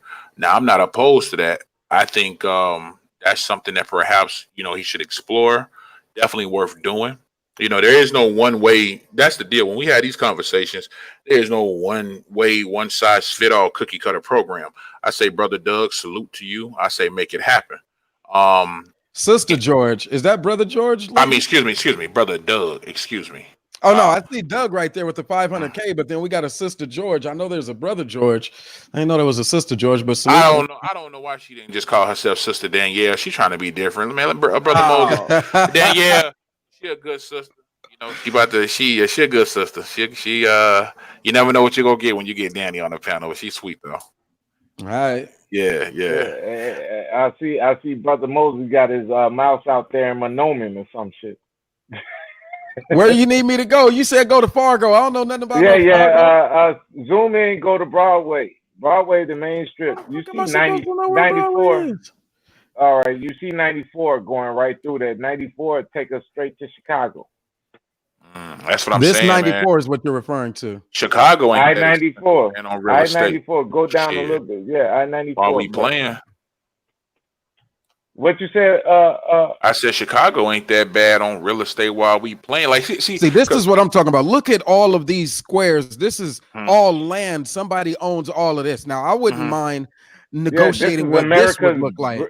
This is America's breadbasket. There's a whole bunch of land, brother Moses, that has yet to be tapped into, man. And you're right. That's where it brings it back to the conversation. Does. That's what I was telling you, brother Moses. Even I'm glad you said that. So even at the bare minimum of just land ownership, whatever they build on that damn thing, we'd be able to reap benefits and rewards from. I'm for it, man. See, so we're currently living in a society where they said somebody owns this. All of these little very neat packaged squares, all these acres, they say somebody owns it, and they're not doing shit with it. And they say that the Pookies and Ray Rays of our community are bad. No, you got motherfuckers who own big ass tracts of land like this, ain't growing one head of corn. Not one. That development. We're bad. They ain't developing shit. No, they're growing. Nothing. They're growing. It's corn. It's beets. I don't see shit right here. I know they may be growing it somewhere, but right now I'm looking at a big ass dirt patch. What the fuck is in season? Marijuana is always in season. Yeah, exactly. No, but they made that illegal. Talk to Trump about that. See, that's that Republican shit. California marijuana is legal. They land like this. They're gonna have to give in on that soon. Oh yeah, they got to break on that shit. Yeah. I wonder how bad it is on the actual soil. No, they're not even on it up here in North Dakota. The red states. Crew, I keep forgetting where you live, man. Yeah, they're not even on it like that, dog. Like they'll take your shit from you, but they're not. They're not damn near even writing you a ticket. Like Chicago, dog. It should been it's been like a ticketable offense for like the past 10 years, right? But niggas still going to jail for this shit. Facts. You feel me? I don't want to say too much. Niggas still going to jail for this shit. See, I think that might be a part too, is to look at it from that lens. Would it be better off? Like, what are the other alternatives to that $1 million home in Los Angeles? If it's not just the migration that he was referring to, You know, we've made it. We did our thing there. Now it's time to just abandon the fort that was created in the valley of I think California. RJ said it right. I said it right. You still own the land. You rent the shit out to other people, but you don't live there because that's fucking too high. All right. So now that you no longer live there, what's next? Is it something like this, rural? Yeah, you move. Or is it Yeah, something you like a move to city? someplace. Or You like what move to Doug said, someplace that's cheap. is you gonna let me get the 3 alternatives out there? No. My bad, my bad, my bad, my bad. So you got this, you got another city down south, you got anywhere but California, you got rural land, or you got other opportunities such as trucking. I think that might be a good conversation as well, specifically because we do know people who do the trucking business. We do know people who have, you know, multiple properties and things. So it's not just a hypothetical or scenario based conversation. It's one with those folks who do have an investment, you know, a teeth in the game, basically. And so that might be a Well, good I'll one. tell you, I work in supply chain. Trucking is going out like Trucking sooner ain't than going later. nowhere. Yes, it is. I mean, but not in our lifetime. No, I'm talking about the drivers. Yeah, they're getting the robots to replace the drivers. I ain't feeling that shit. Man, I don't think The we'll see that shit on warehouses, the the roads. Like, warehouses are going to be the same way. oh, I can definitely see the warehouse shit happening faster than the truck drivers. Yeah, man, I'm not feeling that at all, man. Like, just think it. What if we had high speed rail up here, dog? They canceled that shit in California. They said, "Fuck no." No, they don't want to spend the money because the oil companies and all of that want you to buy gas. Am I done with Fargo, North Dakota? Yeah. Do what you want to do. I was just showing you. You know what I mean? I was see just it now. You didn't added a whole nother breadth of category too. So I think you're in Minnesota now. now. You're in Minnesota though. My bad. How the hell you know where I'm at, nigga? You just looking down and seeing numbers and land. How you know where I'm at? Guess what? I'm a driver. I drive through all these states. Sometimes I go through 3 states a day. You a truck driver crew? No. I'm transportation supervisor for a hospital out here. Okay, well, you don't pull it up. Don't pull it up. But, ain't nobody pulling that. I'm in Google Maps. What you think I'm gonna find your job or something, man? You can. I'm just saying don't. But I've given you enough clues. That's another thing. Maybe we can just do the logistics and not even have to deal with the actual driving itself. You know what I mean? Play the back. Yeah, the logistics isn't that supply chain. Yeah. That's what I'm talking about. Like this shit is crazy, dog. Like, all right. So I had a conversation with one of my buddies earlier. I had a conversation with one of my buddies earlier, right? Mm-hmm. And he was talking about like, how was the armies back in the day? They had to carry the shields, armor, and all of that. And how could they do that and walk 100 miles or 300 miles and then still go fight? Mm-hmm. Well, the other army had to do that too. You feel me? Mm-hmm. Or you rest the night before or whatever. But yeah, the other army had to do that too. Either you got shields or you're just fighting in your wife beater, and anything that touches you kills you. You know what I mean? So it's one or the other. But you got to be strong, and they were stronger. African women, they a lot of times I've seen them. They walk a mile just to get a bucket of water. Would you do that here? Would you allow your wife or daughter to do that here? To walk? Yeah, she could walk to the store and get a gallon of water. And that's the only water you have in your house, and that's the necessary water. That's what I mean. Oh, like this shit we're accustomed to. The shit we're accustomed to. Uh-huh. You know what I mean? Like turn on the sink in the bathroom and shit. You can do everything from that. You got water in the house. Instead of carrying a bucket on your head for a mile to get water out the river that you still have to boil. Man, you're going way too deep. I don't know if we're going to get to that level, but let me welcome to the panel. My bad. What up, Elder? What's going on? Hey, Elder, he tried to take us back to, hey, if we go to Alabama, we're going to have to put buckets of water on our wives' heads. Man, hell no, I'm trying to go to a place that got running water. See, look at. Let me tell you what. You have to be careful. Look, you have to be careful how deep you go with this type of stuff. For the simple fact, you can turn people off. You can turn people off from it because they already have these preconceived ideas of what Mississippi and Alabama in the South is already. So when you start throwing little stuff, theoretical stuff like that in there, then yeah, you're gonna turn a whole bunch of people out. They're gonna be like, ain't no way in hell. I'd rather sit here and deal with this overpriced city water that I'm getting through this faucet than to go way back out there. Hell, he make it seem like we got to wash clothes and leave them on the back wire, man. This looked like this house right here would be a good opportunity. All I was saying was, if you're going to show me something and say sell $1 million home, as long as it took to establish that cultural base, it's called Black Beverly Hills. As long as it took to establish that in Los Angeles, now you're saying give up on it? Hell nah, nigga, fuck what you talking about. And then show me something that's the equivalent. And so now that I'm zoomed in on Alabama, I shouldn't have to do this work myself, is essentially what I'm saying. But now that I'm zoomed in, I can kind of understand a little bit better that the development of properties and lands similar to these, how much would you be able to develop for $1 million? So if this one house actually only cost about $197,000 to actually build, then the equivalent value that you would have for that $1 million would be damn near a whole street. And if he makes the argument like that, I think he might get a little bit further.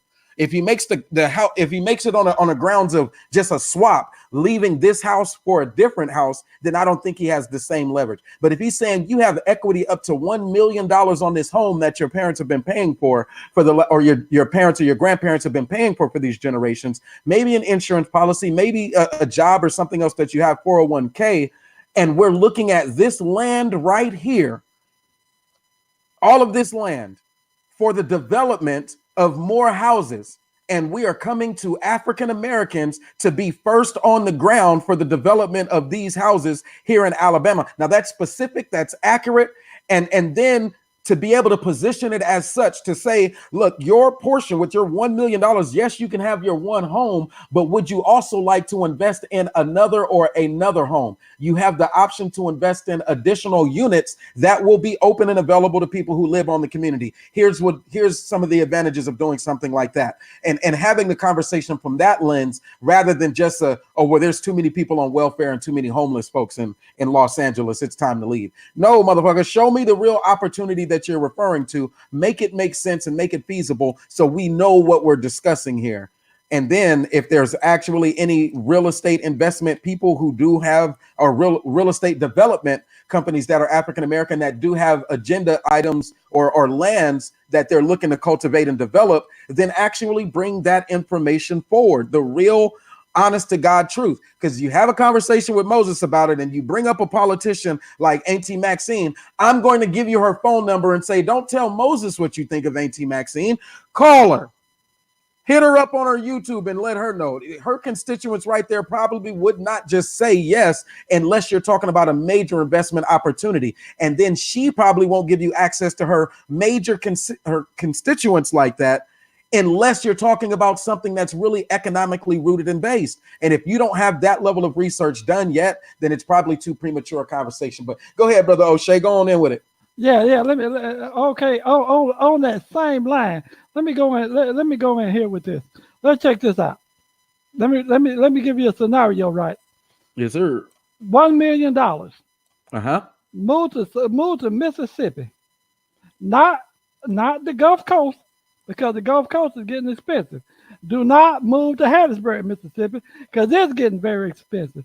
Don't move to Jackson. Jackson will cost you a lick. But here's where you do move to. You move to the outskirts of those places. You get maybe 15 to 20 miles outside of those places where land is very cheap. And here's what you do. You take that $1 million. You sit there and you build you a $200,000 house. You live in that house. Okay. You take another $200,000.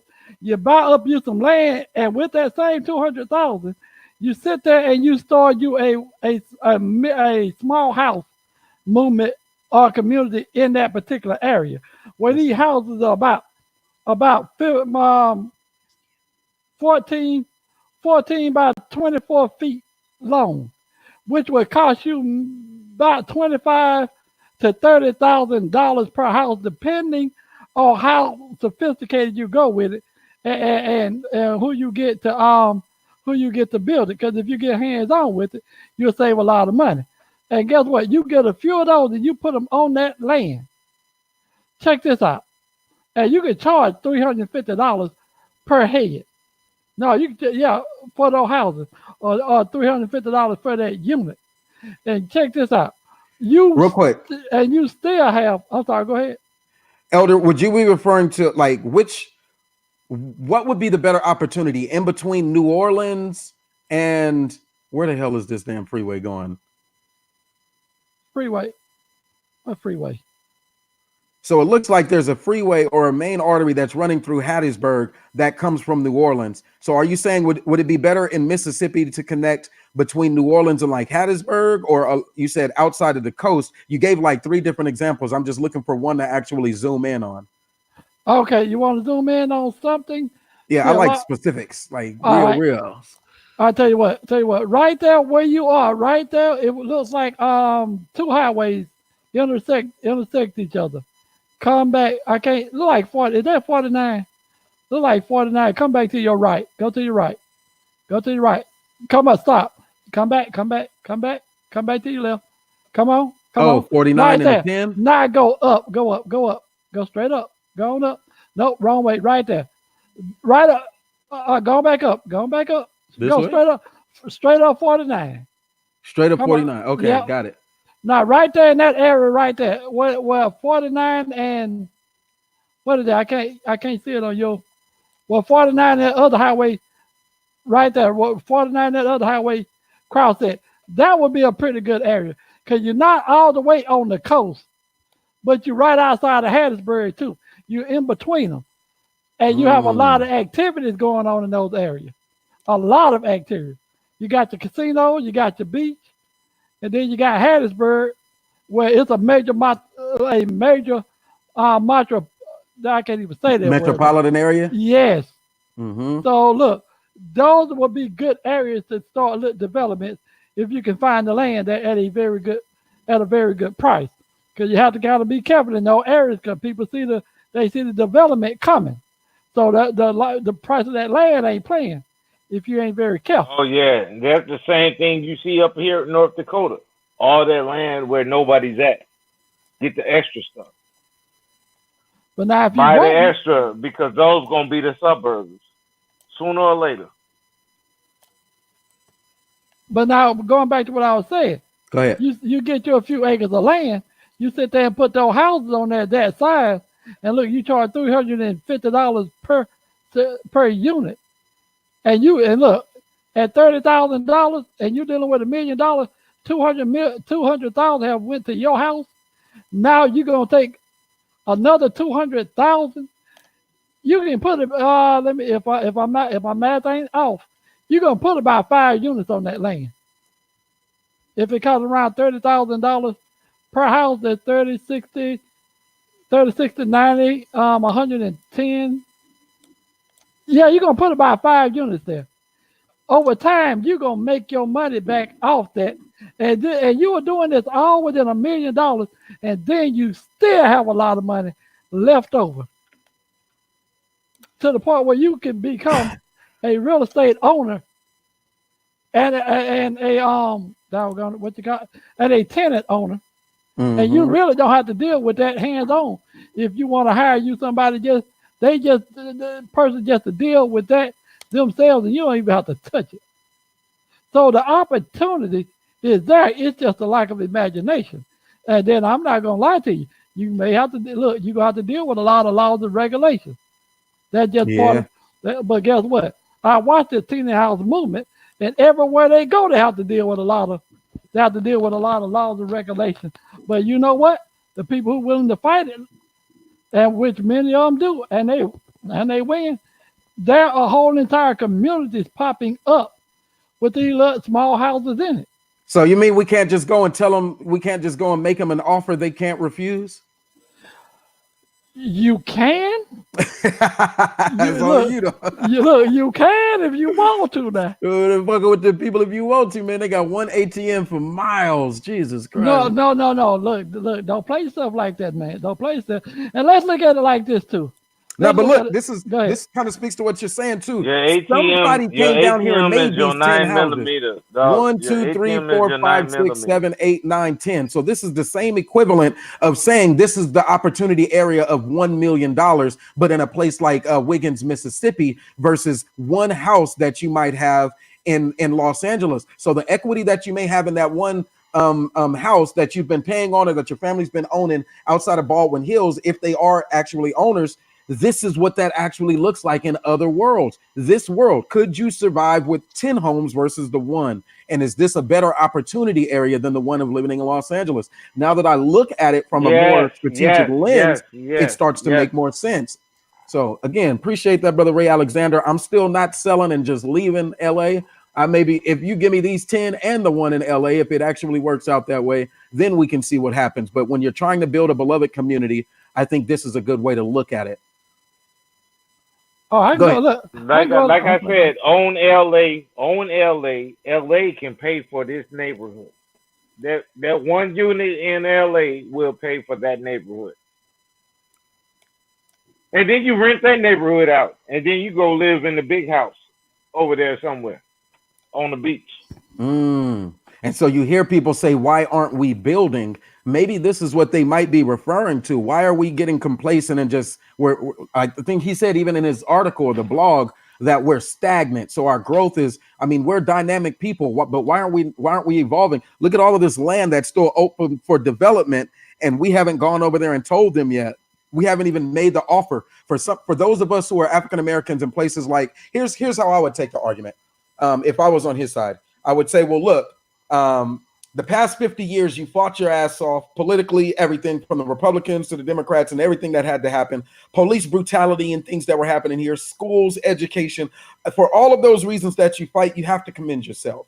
But for the next 50 years, what does that look like? Now that you've established your one palace on the hill in Los Angeles, can you zoom the map out and look at the rest of America and see that there's just as good as opportunities to continue the development of your legacy economically outside of Los Angeles, and even in some of those places that your grandparents may have run from in order to find new opportunities, or where they ran towards new opportunities because the opportunities just weren't there where they were at. So I don't know how they package it and present it, but it has to be said. Like that crib, those two cribs you're showing, right?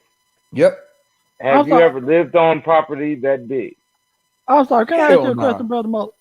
Like, hey, no, my grandfather had property that big. What? Like just those two houses, and those are big. That's big property, dog. That's big property. And then here go the slave master over here. Yeah, this property is huge. Now imagine me coming in from California with my cultivation skill set. And my cultivation skill set is not on a tobacco, but the futuristic cash crop. Not the killer, but the one that needs to be cultivated on land such as these. No. What happened to OG? I'm sorry, somebody come here. I was talking, I had to put my finger over my mic. All right, no worries. So, Mr. RJ, what you think about this? You know how plans do. RJ, you still with us? But that's big. No, that's big land out there. O'Shea up here. He's still here. I see O'Shea, but I was saying there's RJ up here. Like he on mute. Oh, I'm gonna take you to another place too. Now, if you want to see some big houses in Mississippi, I'm gonna show you a place. Where should I go? Canebrake, Mississippi. I don't even know how to spell that. Cambridge. Canebrake. CANBARK.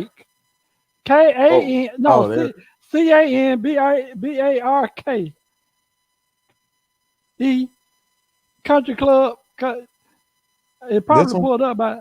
Let me see. Let me go back and look. Let me go back. It says it's Hattiesburg too, so I know we was talking about right outside of Hattiesburg rather than going to Jackson or some one of those main places like that. Yeah, look at the houses around that. Let me tell you what Canebrake is. Woo-wee. Let me tell Yeah, you they what. didn't brought it. They even got a picture already. Somebody already know about this spot. That's the country club, bro. That's the country club.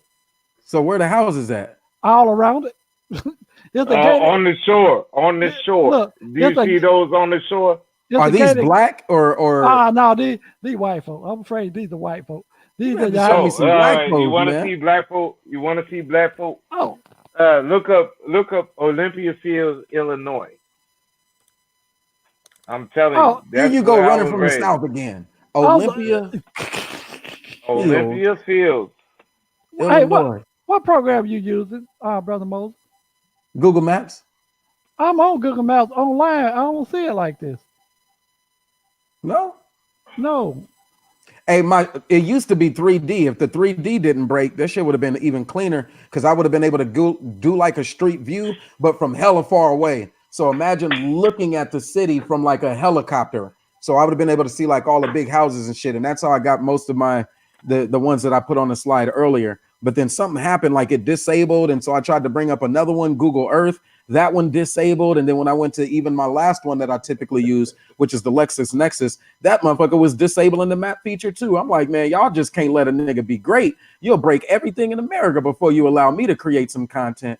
Because, you know, my content will go through the motherfucking chain. Like now it's like literally I would have to get out and get my own little, you know, those remote control, whatever they are, like the little remote control baby helicopter things that go up and down that they put like the cameras on. A drone? Yeah, like a drone in order to take the type of footage that I used to be able to do right here. So I used to be able to just hold control and then scroll up and it would have zoomed down at a different angle. It like pitches and rolls like you're in a helicopter versus just looking straight down on it from a satellite view. So, but anyway, I'm here in Olympia Fields. Where the big homes at? Right here? Yeah. Tiger Woods used to golf there in our golf course. Except they didn't let niggas join the country club. See, and that's the challenge that we have. When you're talking about why aren't black men building, fuck them. This is one of the richest black neighborhoods in America. Oh, this is a black neighborhood. Yeah. Like ever since the 90s, all the white folks moved out. We re-gentrified this shit. We bought all the houses. And it's a suburb. It's, you know, south of Chicago Heights, next to Park Forest, north of Matson. But we got good schools. We got pretty good schools. That's where I grew up, Olympia Field. Damn, you hella bougie. Yeah, I am. I'm Jack and Jill and all that shit. My dad's an alpha, but you know what I mean? Yeah. Like I said, I was raised boule. Was you Jack and Jill too? Yeah, I said that. I am Jack and Jill. Damn. Jesus. You know what I mean? I know a whole bunch of people. Judge in the Lincoln Lawyer, Olympia Field, a whole bunch of motherfuckers. Oh, and this is the golf course and shit over here, huh? You gotta zoom out. Yeah. What's street? Olympia Fields Country Club. Yeah, if that's Kedzie, that's the country club there. I got you. Yeah, so I think in but closing, Kedzie stop in Olympia Field. That's Kedzie that runs through the city of Chicago. It stops in Olympia Field. I don't know nothing about what you're talking about. You said the street name is Kedzie. Oh, okay, got it.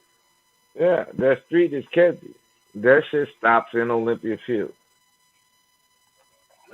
All right. Oh shit, all right, gentlemen. I've been on 2 hours. I'm finna log this bad boy off. Oh wait, hold on. We had a couple of people that did come in. Peace to you, Katina. She said all black colleges have agriculture in their name, but how many are farmers?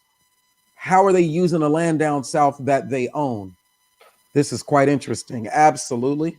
That's a great question. And that's what I'm saying. It don't have to just be down south. You can do this in North Dakota. You can do this anywhere you can get the land. Somebody giving me some information that I like. What up, Slip Snitch? She says, Slip Stitch. My bad. I almost slip snitch. RJ, you got my email? Farmers Because I gotta holler at you. at HB213. That's in Georgia. She don't see the link in the chat. Can she go on and enlighten us real quick? That is my type of topic. We don't even have to start a brand new panel. We can put it on the end of this one and they'll never know we talk about shit like this. See, you know what? Them white folks ain't gonna listen for like 45 minutes. They ain't. They was done after 10 minutes of me talking. We can talk about whatever the fuck we want to now. They done turned this shit off, man. They don't care about us examining land and where would be good places to invest in multifamily units and shit like that. And where are they currently? And they ain't even listening no more. Go on and come on to the panel and let me know about this HB213. Hey, I got another zip code for you too, Moses. Now this is a lot of open land. 39474. 39474.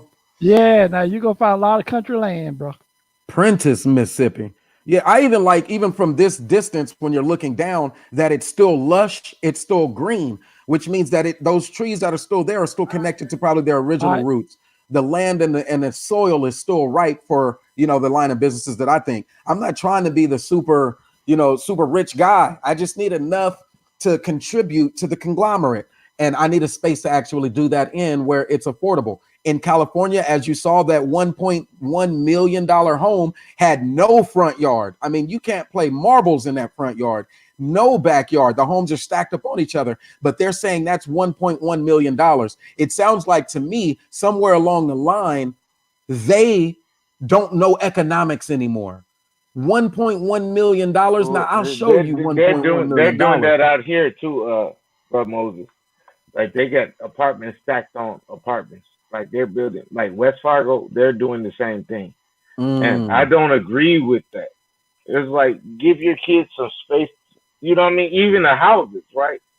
The houses are so close. Like shit, I can be in my kitchen and look at you drinking coffee at the same time through your kitchen. I don't like that.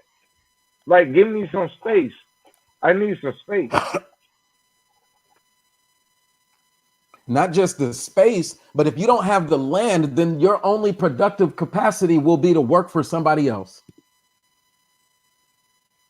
And let me throw in a little something else too, Moses, to think about too. Now we're gonna look. I'm gonna kind of go along the same lines as the other dude was talking about that going to get your water. But let's think of it like this too. What happens when the lights go out? But let's say a month in some of that first neighborhood in California. So if the lights were to go out for a month there, what would them people do about what would a lot of them people do? They would do nothing but die. Guess what $50 an acre. Where you see that at? Oh shit! This is the link that the sister in the chat just told me to check out. Oh dang! I'll make it bigger on the screen. Yeah, that only works if you're somebody in a position with hella acres already, but it is incentive for people to buy those acres. And so now you got me. See, if they would have put this inside the email, I would have said yes, hands down. Leave motherfucking California immediately. But it still says hemp though, so I'm wondering whether or not they have a certain strand. Let's dive in. Go ahead, y'all build for a second. I'm gonna see what this report looks like. Yeah, but see the good thing, just saying the good thing about the country with all this land. Look, if you have to live off the land, at least you can do it when you talk about Mississippi, Georgia, and Alabama. At least you can do it. Because we got good weather. Yeah, you can do it in North Dakota too. You can do it up here too. Yeah, but guess what? When you talking about the shifting of the weather changes, we're more suited for a whole lot of stuff than up there in the north also. No, I get you, O'Shea. But see, that's a good counter right there. Up here. You ain't gonna have no outdoor facilities that are gonna bring in that natural quality or that natural taste. You could only do yours indoor in like a warehouse, which is exponentially more. Instead of you having that $1 million to invest into your business, let's just say it was this one. Up north, you're gonna have to put in there. You're gonna need heaters. You're gonna need both the fans and the lights and everything up top, and your water irrigation ventilation systems. If you can just come to somewhere down south where you don't need like that heater, for instance, you're already saving exponentially and making your $1 million work more for you. Yeah, but down south you need an air conditioner. What? Yeah, you down south? Yeah, you're gonna need down south. You need an air conditioner because you're not gonna expect people to work. But look, this is outside farming, though. I'm saying there's an entire season, a season where you can still grow outside if that's your preference, and still have a quality product. But you go up north, you have a smaller window where your outdoor products could even survive. Oh yeah, that's one thing. I agree with that. I agree with that. Also, but we can farm cattle. We can farm animals though. Ain't nobody talking about becoming no goddamn. Look, I got kids, man. I got kids, bro. My kids eat too much. You want me to get some cows? What's wrong with cows, chickens, and deer? We gonna have to eat one of them motherfuckers, man. Yeah, I know. Don't you eat hamburgers? Absolutely, that's what I do eat. All right, so somebody had to give you the cow. See, that was North Dakota. That was probably North Dakota or California. Right. Did you need some milk? That was probably North Dakota, Wisconsin, or California. Now, this one is huge. Can you get it from up here? And Brother Moses, I left this out earlier. Another reason, since I seen that, how do hemp and marijuana differ? You know, I did some content on this. It was actually one of my first videos. Where by your parents, they're in a prime location with those homes out there. Anybody else that's out there in California with these homes, because they can get into what's called real estate investment trusts, and what they can do, and what they can REITs. Exactly, and what they can do is they can use that home and allow their home to be, a place where they store the marijuana. They ain't even got to have tenants up in there. They may make more money doing that. These motherfuckers got garages. They need to some of these motherfuckers right off my garage. My home is a part of I have a home business. What do you do? Storage and logistics. Show me your storage and logistics. Well, there's my garage and there's my computer. Absolutely. I got a cell phone and I make phone calls. Now, write off my property value or my taxes on my in-home business. Absolutely, brother. 100%. 100%. Or at least the garage portion. But yeah, that's it. Go ahead. Oh no! I'm saying, but with the REITs, yeah, man, they can they can use that as a facility for storing the marijuana. You know, all that's a part of the deal. You can make your home be the one. Hey, let this home act as a greenhouse. Let this home act as a storage unit. You know what I mean? And then you get dividends from that on a monthly basis. So you know, there's all types of things you can do, man. But like you mentioned the garage versus the home. That's another argument in itself, but you know, it's this right here just sparked that thought. That's all, brother. Absolutely, and I was wondering where you went. You kind of you dozed off on us for a second. Oh yeah. I went to go take care of something real quick, man. I just earlier between the Taz panel and your panel, I got a haircut, so I was just over there, trying to get these waves spinning. I ain't got the hair you see in the photo no more. I just cut it off today. So I said, let me get these waves. I thought you was growing your dreads, RJ. No, I used to have locks. I'm not going back to locks for a long time, man. I haven't had locks since 2011, but I ain't growing no locks for not anytime soon. Right now, we're gonna get these waves spinning again. You know I mess with you, though. But I did used to have them. I did used to rock them. You know what I mean? Then people started saying I like Waka Flocka, so I cut this shit off. Hey, let me throw this. I ain't meant to interrupt you, RJ. If I did, pardon me. Go ahead, O'Shea. Do your thing, brother. Peace to you. Yeah, same to you, bro. Look here, right in a place that I know called Bassville, Mississippi, right in the city limit of it. It was the woman that was a tax assessor. Guess what she was selling? This woman was selling. Looked like it had to be about 40 acres of land. They had had 3 houses on it. I think it was 2. And she was selling all of it. How much was it? Or was it the land she was selling like $40,000 or $50,000 for like, it might have been 20 acres. But look, it was a lot of land she was selling. And she was selling it for relatively cheap. And here's the crazy thing about it. Wouldn't nobody buy all the land at one time. It actually got chopped up. And I'm like, what are these idiotic people at with all this money? They cannot see the value of having this land at such a cheap value to it. It astonished me that wasn't jumped on with at a heartbeat. Exactly, man. You know, somebody else trash, somebody else treasure. So all these folks talking about they done with the community and they moving out and they disassociating themselves, man. Like I said it earlier. I said, hey, even if you just being selfish, you know what I mean? There's an opportunity there for you, man. So yeah, that conversation be weird to me, RJ. I'm like, look, all of these opportunities coming down the pipeline that we could be fighting for greater access and exposure to. I mean, even folks having the conversation puts it in somebody else's mind. Like, I didn't know Georgia had already legalized this. I remember having a conversation with my barber, though, like, just wait on it. We working on Georgia. And he's like, nah, y'all ain't gonna get past these Republicans. And so he's talking to me as if, like, we don't just make phone calls and shit. Like, I'm the type of dude who picks up the phone and I will call this person and say, you know, that was interesting. Can you tell me a little bit more about it? What does the police enforcement look like right now? And it does seem like that spy by the door shit, but in all actuality, it's because when we bring factual information to these larger platforms and spaces, we want to make sure that we're bringing quality information like this. This is quality information because motherfuckers graduating out of Morehouse and Spelman and like, what did they say? They talk about Robert Smith, who said these students now will graduate without the burden of student loan debt, right? Which frees up their capital. They will move into a position faster now from their job or from whatever it is to be able to make investments in whatever conglomerates or farms or acts or whoever it is, REITs, like you say, real estate investments, whatever it is that's going to return the biggest yield. So if we're not talking about things that return a good yield or even the opportunities or challenges that exist to getting that yield, then we're doing our people a disservice by having a black YouTube. So I definitely wanted to shout that out. Go ahead. Yes, sir. No. I'm agreeing with you, brother. That's all. You continue, please. Oh yes. And so damn, who did that? I gotta damn near subscribe to them just in case you want to send me anything else. Who said that? That was Slip Stitch. I gotta write that down because I'm gonna fuck that up every time I try to say it. Appreciate it, Slip Stitch.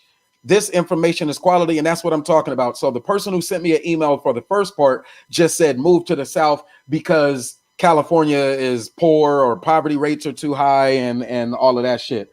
Now, if they would have said move to the South because look at some of the progressive items that are on the agenda and the opportunities that exist that are shared between Californians. Californians legalized marijuana in 1996. So I started off with the 91, 92, 93 and what was happening. Then the crime bill happened that started to lock us up in exponential numbers for marijuana. So if you make that link and say now that those brothers are free and they still have that skill set, why not move to places like Georgia where they can either work in an adjacency or they can have access? If they have parents who are moving or have owned their homes and now are ready to leave or ready to do something different, they're at that retirement stage like my parents are. What do? Maybe their parents are older than mine. See, I'm 36 years old. Maybe the 40 and 45, 44-year-olds who are African-American men who are just like, you know what? I've been working and I've been paying my bills in Fargo, North Dakota. And now it's time for me to do something different. I just want to change. But what's out there for me?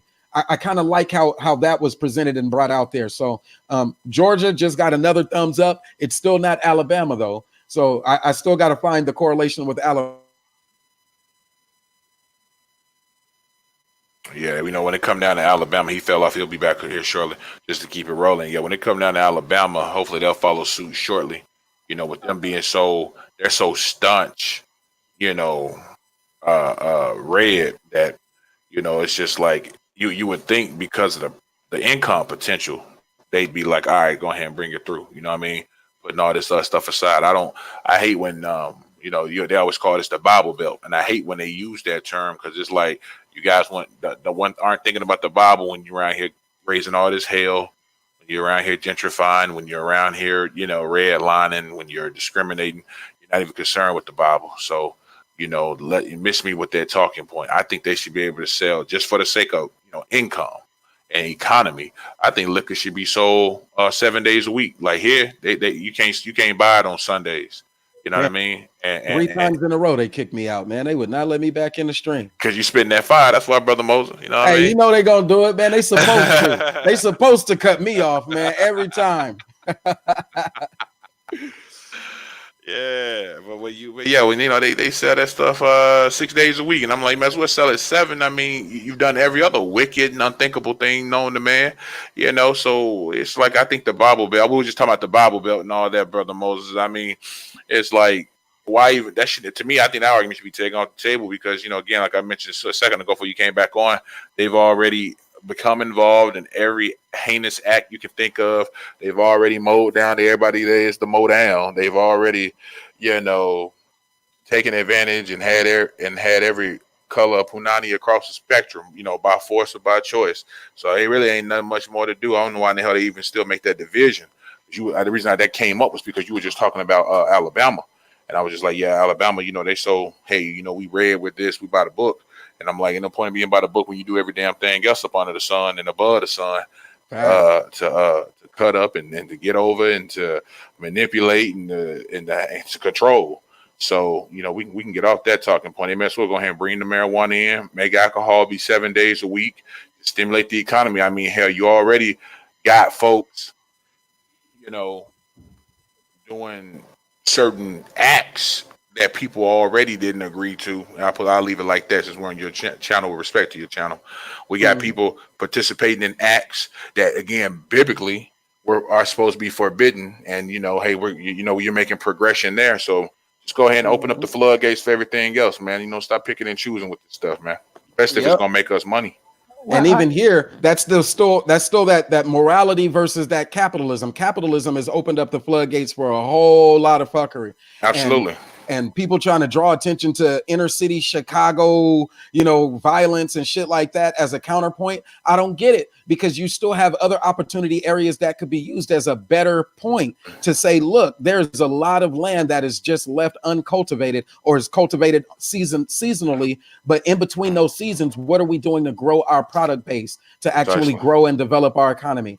And right now, hey, shit, we need every opportunity we can because we're going in far more debt than American can actually afford to pay back. We're going into debt to foreign economies. Those foreign economies. I was on one of my shows I did was where if you lived on somebody's property in Texas, and this is what they just outlawed, or what the governor just proposed to outlaw, you could live on a property and they could put a ban on your right to have a gun inside of that home, because you were just a tenant inside of on their property.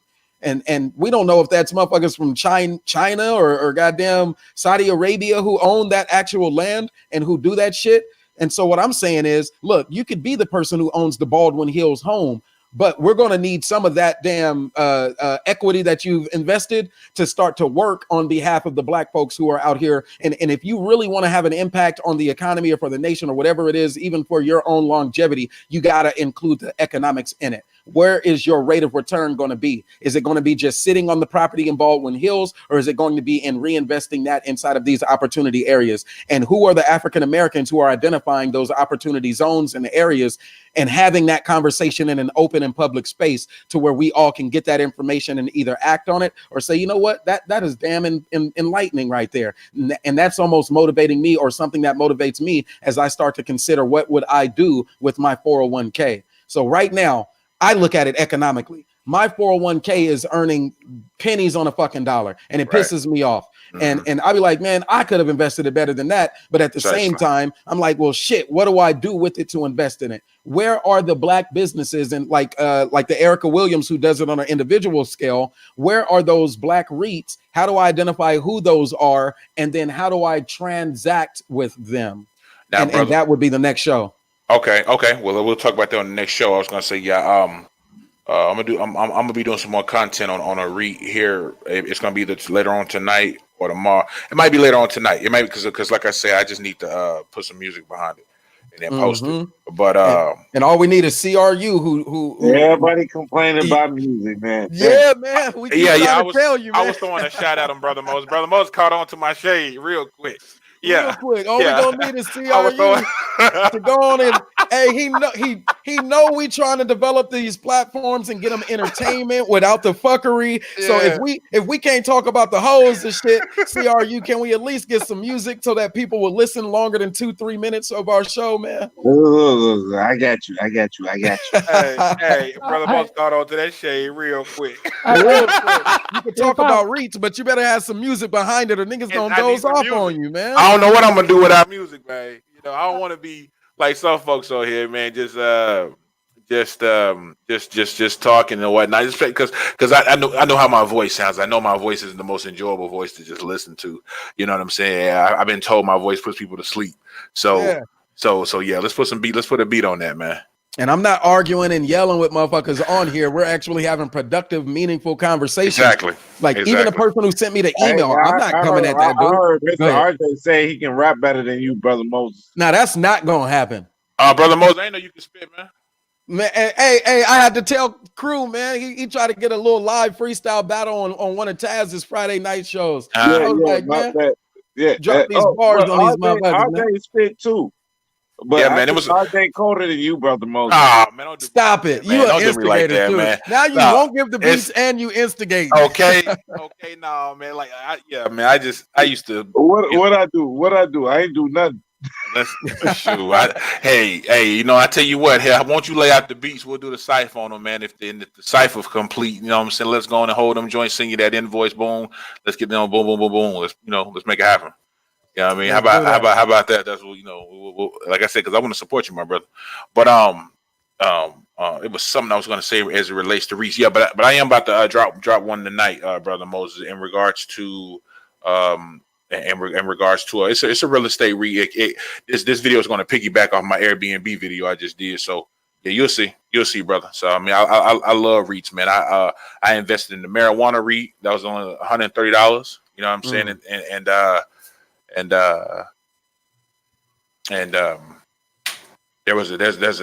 there's another one, gosh, on the tip of my freaking tongue, man. The two that I'm definitely moving into is the marijuana REIT and then that marijuana ETF. And then I'll do the individual marijuana companies like the Aurora and the cannabis and those ones. And then there's one business out of California, Kaliva, that what's his name? Not Snoop Dogg, but Jay-Z. Okay. Jay-Z is on the board, a brand ambassador for it. And so I'm gonna fuck with them as well because they have connection with the weed map, kind of like a Uber Eats, but they deliver marijuana in Northern and Southern California and shit. So I'm gonna see if I can get some investments or something into that one as well. I don't think they're a publicly traded firm though, but there's always a way in. I know that much. With the right research, there's always a way in. Exactly, Brother Moses, 100%.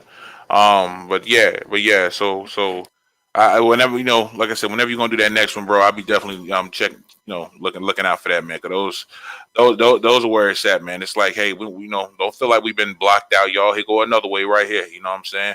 We'll eventually get to that point where we have $1 million liquid, and then we can get all the way in. Cause somebody gonna sell their business, somebody gonna screw up, somebody gonna play, somebody gonna get condemned and shut down, and then hopefully one of us would be in a correct position where we can come along and say, hey, I want to buy that business. This fool was running a whole house out of it or whatever he was doing that got him, shut down. So, right. Yeah. So yeah, somebody gonna screw up. What you got, Mr. RJ? Let me throw this in here on you. Now, y'all talking about businesses getting shut down and all that. Man, do y'all know how cheap it is to buy commercial real estate in the South? That's what we were just talking about. Exactly. Do you know how cheap? Man, you could buy a whole doggone block of building for around $500,000. We get you a half a freaking block in some places. Oh shit! It's gonna take a hell of a lot of successful ventures for me to get to a $500,000 acquisition. Right now, we're still looking at the little 5,000s and how do I stack my 500s at a time? Because right now, you know what I do? I eat my money. I either eat it or I give it away, and that's bottom line truth. The money at the end of the month that I still have is going on more groceries and shit. And yeah, I got a lot of kids. You really probably only need like 50,000. 30,000 to get like $1 million. Some income, because I mean, O'Shea, don't get me wrong, brother. Not to discount what you're saying. You're absolutely correct. I think something like that, with a project like that, I would be saying, hey, brother Moses, I'm not sure if you're with a fraternity, but I'd be trying to like lock in with you and the bros so we can get this thing here like down. That's it. You know what I'm saying, or something like that, because I mean that we would need full hands in on that one if we're gonna try to buy 500K right away. Now, yeah, or a church or something, we gonna need somebody to really get behind us. Now, if we're gonna, so we're gonna practice the group economics. Now, if we were gonna, like you mentioned, on the individual level, 10, 15, 50K, all that good stuff, I say let's make it happen. And I'm gonna say this, I'm gonna be quiet, because I can keep coming up with ideas. Like, though I'm purchasing property this year, man, something to put on each of you brothers' mind, because we got 4 heterosexual brothers on this panel. Man, see what y'all can do to own a nail salon, man. You know what I mean? Straight up and down, bro. I mean, or at least own the building to the nail salon that you rent out to Sister Girl, or even like my point is, get to the point to where if the Vietnamese folks gonna come, hell, you at least getting a piece of the pie. Because right now we ain't getting a piece of the pie. Anybody that come through, they gotta talk to us. There you go. Right. There you go. There you go. That's exactly. So if I own the shopping center, or me, crew, everybody on this panel own the shopping center, you know what I'm saying? We looking at Moses Rochelle crew, O'Shea Inc. And hell, they gotta holler at the brother on the board, like, hey man, I'm moving in here with this, boom, boom, boom, boom. Hell, like I said, tear their ass up. Hey, 5,000 to move in, 5,000 a month. That's right. Put it on there. Yeah, they paying it on the other side of town. That's what we're doing. And I think that this is why it's important, because we're looking at on an individual base. It's how can I purchase one of these little homes, something like that. How and most people are like, well, I don't want to be in a rural area. So now they're back in the Hattiesburgs, or they're trying to find in a city somewhere and say, well, how can I manage my affairs with a job and basically have one home? But what we're doing is looking at it from a macro level, not a micro, but from a macro level that says, look, while you're focused in on one little home, on one little corner, on one little lot, we ought to at least get to the point of being comfortable having a conversation about entire lots, or this whole period lot here. Oh, wait, I'm not even sharing my screen. Y'all don't even see what the fuck I'm doing. Hold on, give me 1 second. I'm still trying to get my screen like yours, because mine is just line based. It ain't actual 3D nothing. Oh, you got to click down here where it says map versus satellite. So if you're looking at the map, click that one and you'll see the actual satellite. Man, so while we're concentrating on this one home and saying, well, an African American who may not have plumbing or something in this one home, and we're saying zoom that out a little bit, because this one little lot here where they may not have had it, what does that look like when it's developed? Take a developer's mind state, not just a consumer mind state. And when we start thinking from a developer's mind state, then real estate starts to look a little bit different. It starts to, and then if you're going to be a real estate developer or a real estate person who, a home flipper versus the other areas where it's like, well, it's not just this one home that we're trying to flip, but on this major road where we found a great opportunity area, and we located who the property owner was, and we went through it. We found out that the property owner only actually wants $200,000 for this entire lot. What would you do with that entire lot? And that's where you need the brothers who have the ideas that says, look, because it's so far off from some of those other amenities, we would need to link up with some of those fraternities and those other brothers who may be able to go in and put that grocery store on the corner here. Those folks who may be able to go in and do just the houses for the real estate folks would take this part here. And now it's not just the one home, but the multiple homes that are across this one major street, and that one community that is upright and created. And then from there, do you continue to build backwards and take over this entire space? Now, this is just one. From a macro lens, we say zoom out and realize that what we're talking about, I'm a pro-Black person, what I'm talking about is 98% of the land that was in the hands of African Americans or Blacks between that period of great migration. It started in the 20s and went to the 40s. And then from the 40s to the 50s and the 60s, 98% of this land that used to be black owned, that land was transferred into the hands of the whites. And when you say Mississippi, then I know that Taz and Nyla Says have already done a show about how they went in and took those lands from these people. And so again, in order for us to get back to the situation of greatness where we're already inclined, we're going to have to start thinking bigger than just the little communities that we live in. It's always going to be bigger than just a Los Angeles versus Alabama argument. And we have to deeply root it into those two major features. Number one is economics. What does the economic opportunity look like? What does it cost to get in? What does the return look like? What does my cash flow look like? And then being able to compare it from that lens. And then the second one, we know that racism is still going to be there. So why are we not using that to our own advantage and connecting with those who, and you know, I just say it like I want to say it, fucking with black folks to do it. All right. So, bam, it's been 2.5 hours. I did not know that I could have a show that was this long. Let me go back in the chat, make sure that we've identified everything that the folks have said there. We got Brother Doug, who's still rocking with us. I know he's probably back and forth, in and out, because he is a moderator on multiple platforms, multiple successful platforms. Salute to Brother Doug. As soon as I learned how to make folks moderators, you know you are top mod, so it would be a honor if you would join me and become a mod on the Brother Moses I don't even know what to call this YouTube channel as well. Slip Stitch, thank you so much for your contribution. You gave me another way of looking at it in the South. At first, I was a little bit discriminatory because I am from Northern California. But now that you've added that element into the conversation about the Georgia Hemp Act, I feel like there is a lot more that we can discuss. So appreciate that. One of the things that she said was law enforcement is having issues with distinguishing between hemp and marijuana. Currently, they cannot determine the THC value between the two. So that's going to be something that they're going to have to battle it out. If there's Georgia hemp farms being grown, how do they know that it's hemp and not the cannabis? And what do they do in order to have law enforcement? If they haven't figured it out yet, then hopefully they give us the benefit of the doubt. She also said something about a 10-foot backyard, which I definitely know about those. It is so hard to grow 13-footers in a 10-foot backyard. You can only get maybe 4 of them comfortably in those spaces. So I think that covers it. Katina, again, thanks for coming and sliding through. Thanks for sliding. O'Shea, you got any last words before I close it on down and go on and join the O'Shea, the Brother Pill podcast that he got going? Here's what I say. Here's what I say to people. Use whatever it is that you have at your disposal.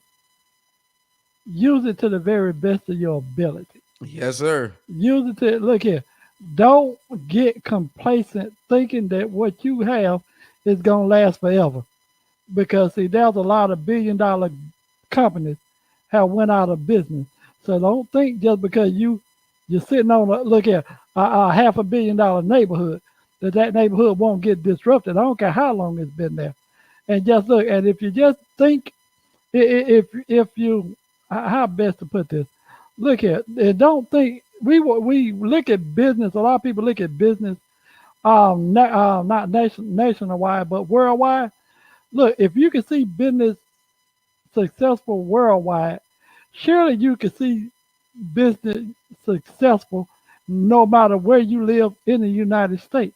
Because remember, look, the invention of the telephone and surely the internet has opened up the whole entire world to no matter where you are, as long as you can get on the internet. Because you got people, they never leave the house, but yet they run successful businesses out in the backwoods of nowhere. Just like that. But with that being said, y'all have a blessed evening, blessed night, and so forth. Let me go look at the niggertree going on over here. O'Shea Duke. You know it. I'll be over there to join you too, because I can do all of this, but I still got to decompress sometimes. So I'm gonna take my moment, and then I'm gonna go on over there and watch some fuckery. Look, one more thing, and I'm be done with. Look, all right. And this show you been on for what, 2 hours now? 2.5, yes, sir. Do you not know this show? Look at with some of the stuff that I can come up with alone, we can extend this show out for another 2 hours, if not further. Because guess what? The rabbit hole, when you get to talk about all the opportunities, the rabbit holes just get deeper and deeper and deeper. Oh yes. And then as it builds out too, there's other people who are adding to it. So. Ni hao.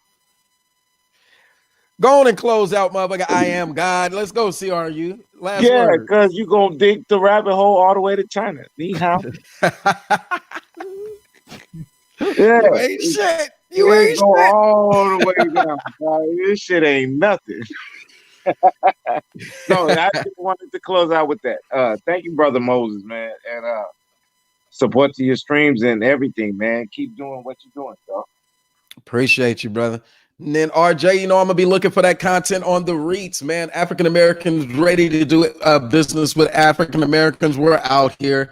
Not all of us are sitting on welfare, got women that we can't get along with. Some of us is doing all right, and so we're actually looking to compete economically. The best way to do that is probably not to give my money to those other folks who are competing to whoop my ass, but to start working with brothers who look like us and have our same vested interest. Intergenerational wealth is an attainable goal if we focus and start to use our resources in a more productive capacity and let that money work, not letting it sit in a bank account where it's making less than 1 or 2%, not putting it in a CD, but actually finding investment opportunities. So I'm gonna definitely be waiting to see what you bring to the table on your show. I love that type of valuable information. Any closing out comments that you got, brother?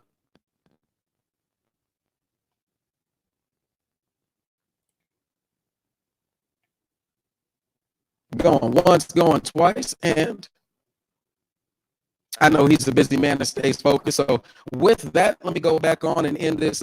Stop sharing, and then turn that camera on. Again, Brother Moses, I did do a quick show at the beginning. Catch it again if you want to see it. It was a subscriber request, provided some information and some context. The question was, should Black Californians leave California and return to the South? And so we provided a bit of context, zoomed in. We started with a macro lens, looking at the globe, zoomed all the way in, looked at it, looked at the homes, identified where were those African Americans that he was referring to. Where are their homes? What are their median incomes, their values of those homes? $1 million homes. Do you give that up? Do you just leave? Do you just sell it and then buy something? What does that conversation actually look like? I was able to have that conversation with a few guests here. We had RJ, we had O'Shea, we had the Elder O'Shea, and we also had CRU join us, but we also had some contributors there in the chat. A long stream here, so hopefully it was adding some value to you. Be sure to like. And if you're not already subscribed, I would definitely appreciate another subscriber or somebody who says, you know what, Brother Moses, I rock with you, bro. You all right. Yeah. But as of that, I bring it to a conclusion here so I can go and enjoy some Black YouTube buckery off of somebody who I've known. I grew up with him, Brother O'Shea, Duke Jackson, who does a stream. I do want to go over there and join it there and lend my support there. So appreciate everybody for joining. Let me see. Let me scroll all the way down. Oh, he said his audio was choppy. All right, so good. With that being said, man, peace and salute. B1, keep it B1. Until the next show, man, Brother Moses, and I'm out. I'm out, bitch.